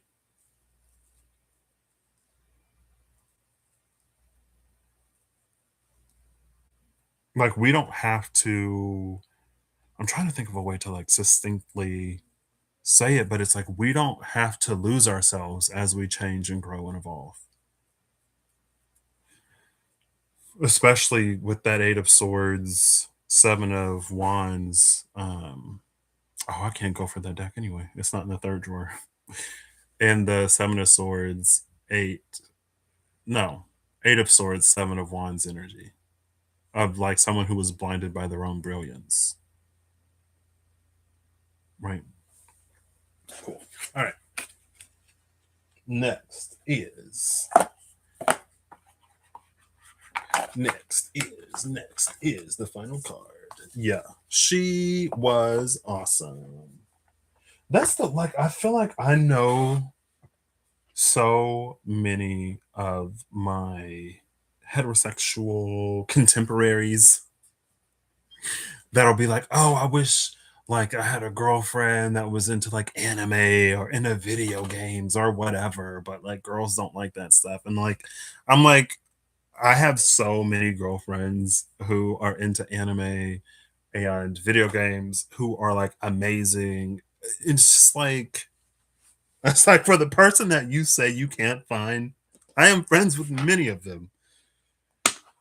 But I'm like when it comes yeah, anyway. Like whenever someone's like, "Hey, introduce me to your friend," I'm like, "Oh, no." I'm the one she's gonna talk to potentially when about you. And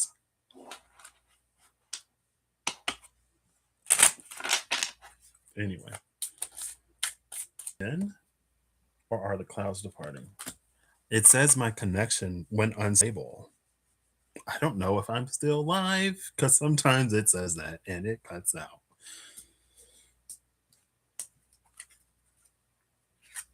Oh, this is so interesting.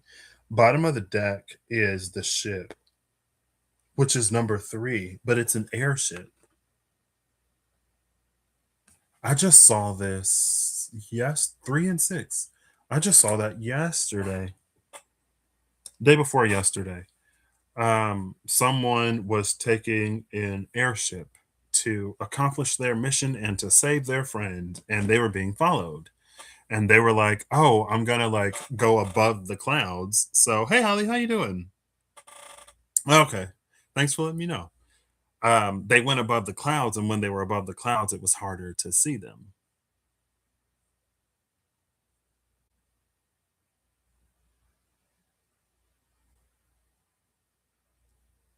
So this is an interesting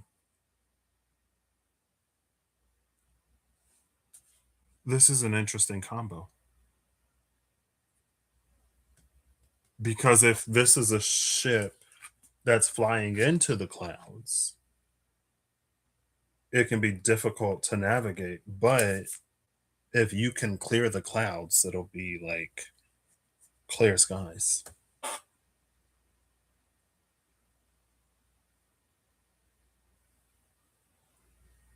You can rise above it. Interesting. Or can you?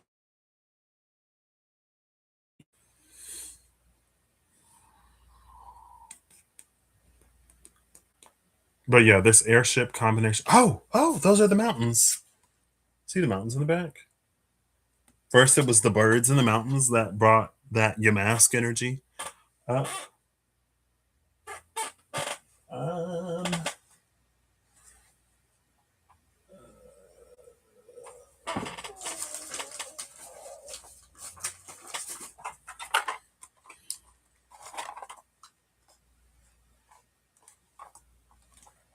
I'll read it.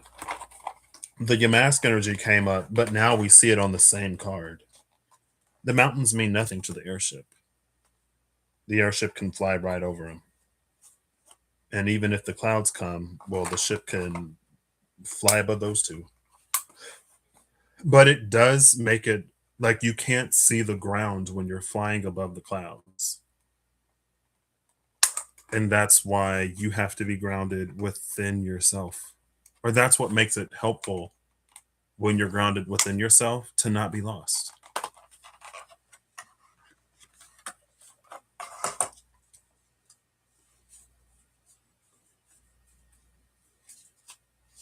Yanma. Wait, it was Yanma? I thought it was Yamask.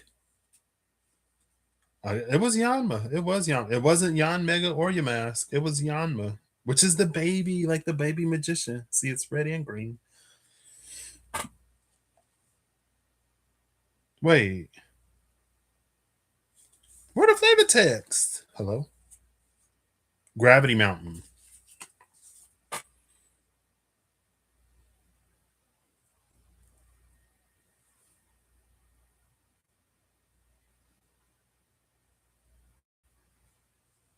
Girl, was it all in context? No, no. Okay. I was like, do the Pokemon not have flavor text? Hello? There it is.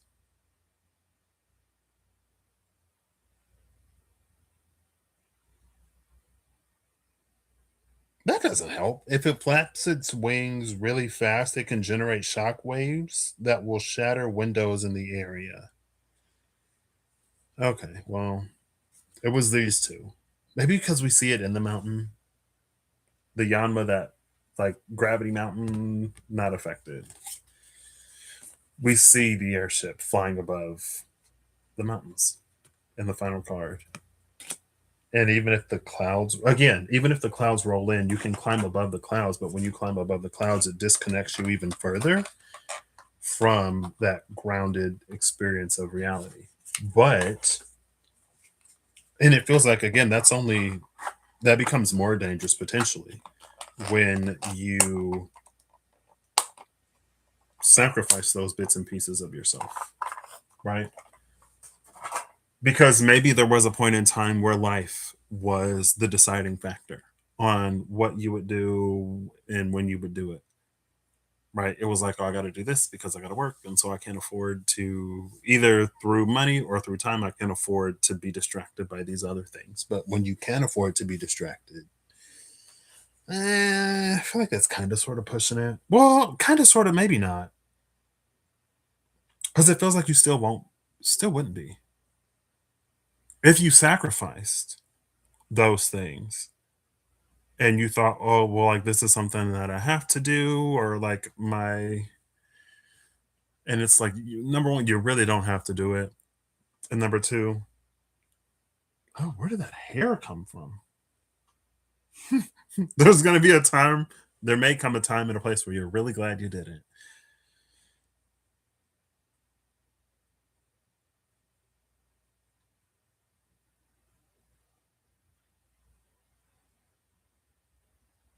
Yeah. All right. Cool. Is that it? Are we done? Is that it? Are we done? I'm gonna get.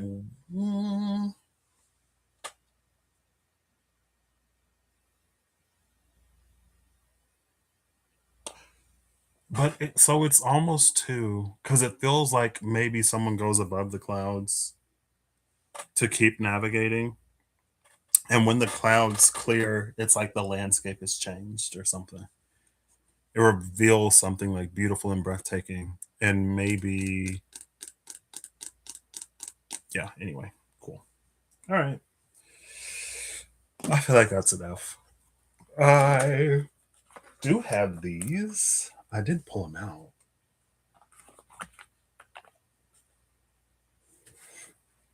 But also, we saw in moment to moment, there was like one courageous moment after another. There was a way for someone to get past the gate that was locked in the outsider, right? And kind of sort of like the caterpillar to the butterfly. You flew. I was at Walmart the other day after that live with my grandma, and I found this mirror in the one section. It said, I am unique, I am strong, I am amazing, I am courageous. I was like, oh, the courageous part. Anyway, glad you're good.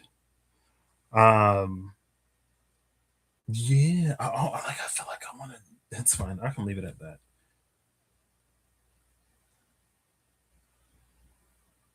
Yeah, yeah. Cool. All right.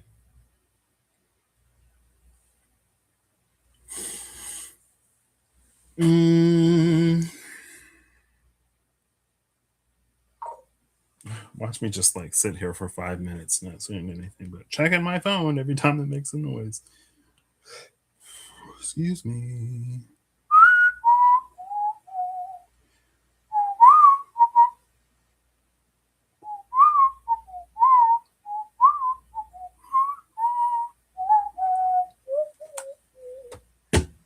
I feel like I want to pull something else.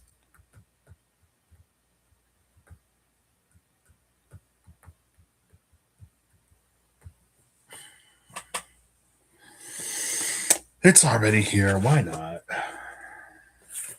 Actually, yeah, we'll get one of these. One of these in an oracle type fashion. An Osho Zen Tarot. The Osho Zen Oracle, which is the Osho Zen Tarot, but read more oracally and less like five of whatever. The source. Actually, I had a thought about that after the last live. I forgot what it is. The source and beyond illusion. Interesting. Beyond the illusion of what something or someone has to be is the truth of who you are, especially when you live in it. I mean, all right, let's just get one of these from the Osho Zen Oracle. The mind. Bottom of the deck is participation.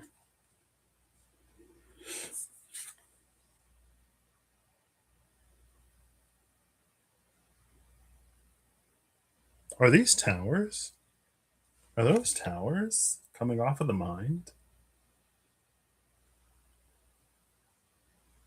Candles? Uh, conditioning, comparison, and beyond illusion. So the mind came out. The bottom three: comparison, conditioning, and participation. I talked about comparison and how we compare from our own perspective, right? So sometimes when we compare, we make assumptions about the other people based off of ourselves, right? So if someone like speaks in public or in large crowds all the time and we have some kind of anxiety that gives us a fear or an aversion to public speaking, we may see that person and the way they deliver whatever and assume that like, oh, they don't have any stage fright or whatever. But just because they're doing what they're doing doesn't mean that they don't also have stage fright. They're just doing it, right? Like, oh, I can never do that because I have stage fright. And they're like, oh, I do too. Or it's like, oh, I could never be well known, whatever, because I'm not a Nepo baby. And it's like, okay. But you know that there are like celebrities that aren't Nepo babies, right? And you know that there are Nepo babies that aren't celebrities. You know what I mean? Not every Nepo baby is successful.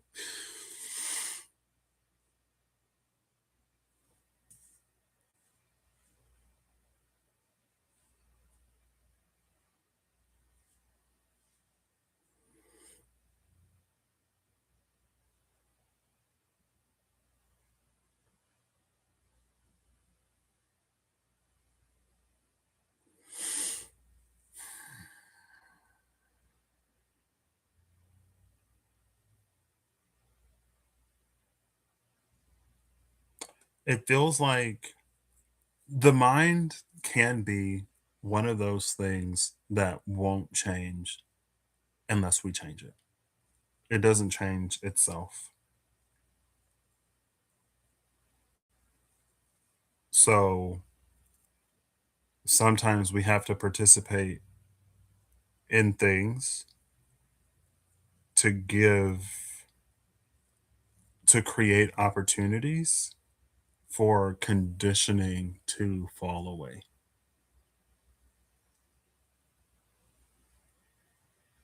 And then we compare, we can,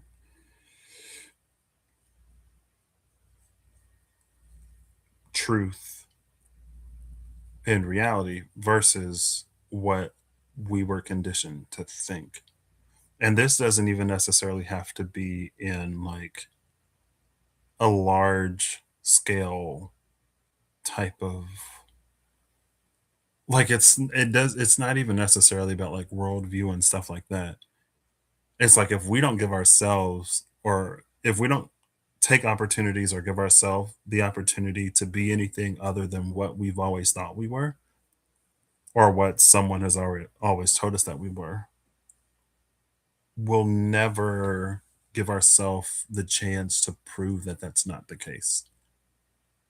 And that goes back to that Seven of Pentacles energy with the Eight of Swords and the magnifying glass, especially when it came to the energy that was on the other side. The Seven of Wands, where like we have experiences that we can pull from. So whenever our mind or someone tries to tell us whatever, we can pull from our own experiences that like, well, it's like if this happened before, something else can happen. But we have to participate. Otherwise, all we have is conditioning, right? And the thing like this, it's giving like so the lion wearing sheep's clothing. It feels like this is a lion that's been forced to wear sheep's clothing to make it more like docile, right? And it's like if you can, it's very much like it's harder to convince a 15-year-old lion that it's not a sheep than it is to convince a 15-second old kitten. And if you can, oh girl, it gets nasty and toxic. It is conditioning. But sometimes we can condition ourselves. Excuse me, again. It's that energy of the quote that's like, what if we're more afraid of our own brilliance than we are of failure? because maybe over time we've conditioned ourselves in correspondence with maybe external factors to be less, or that we could only have less. But again, it takes active participation to fight that. Cool. All right. A little something for see, and then beyond, again, beyond illusion, the source beyond illusion, the outsider with that, and then playfulness, or right there behind the outsider.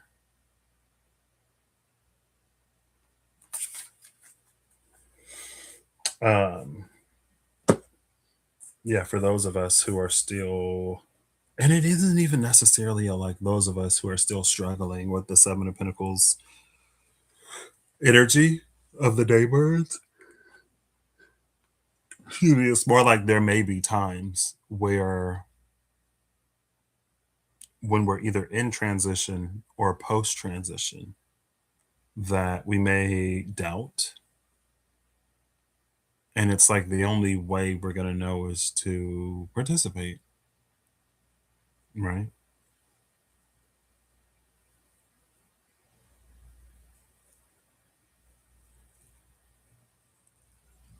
Yeah. So ICC 4789, ICC 4879. You're actually like high key amazing, but yeah, I don't know. Anyway, thanks, Holly, for stopping by. I hope you all have an amazing whatever whenever you see this. I hope you're acting in alignment to make all that you wish to experience your reality. I hope that whatever you need along your path journey and what you find. And it's actually, that's really interesting because before I went live, I was thinking about the I Ching 36 darkening of the light and how we've kind of been seeing it lately. And in the I Ching for the coins, which was the clarity and resolution, was it 42 and 32? I think 32 also mentioned participation. Anyway, um, it was like that was the ascent was I Ching number 42, where it's time to like begin to open up. But anyway, I was thinking about that and like, is it time to um uncover the darkened light, and then we get the brilliance of that Seven of Wands energy.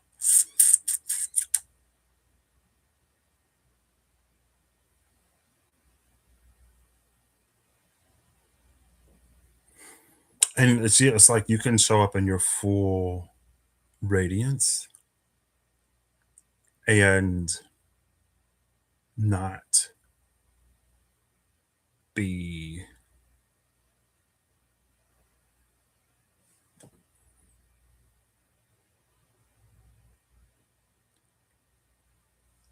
I don't know. Anyway, that's it. I'll see you when I see you. Excuse me. Yeah, that's it. All right, bye.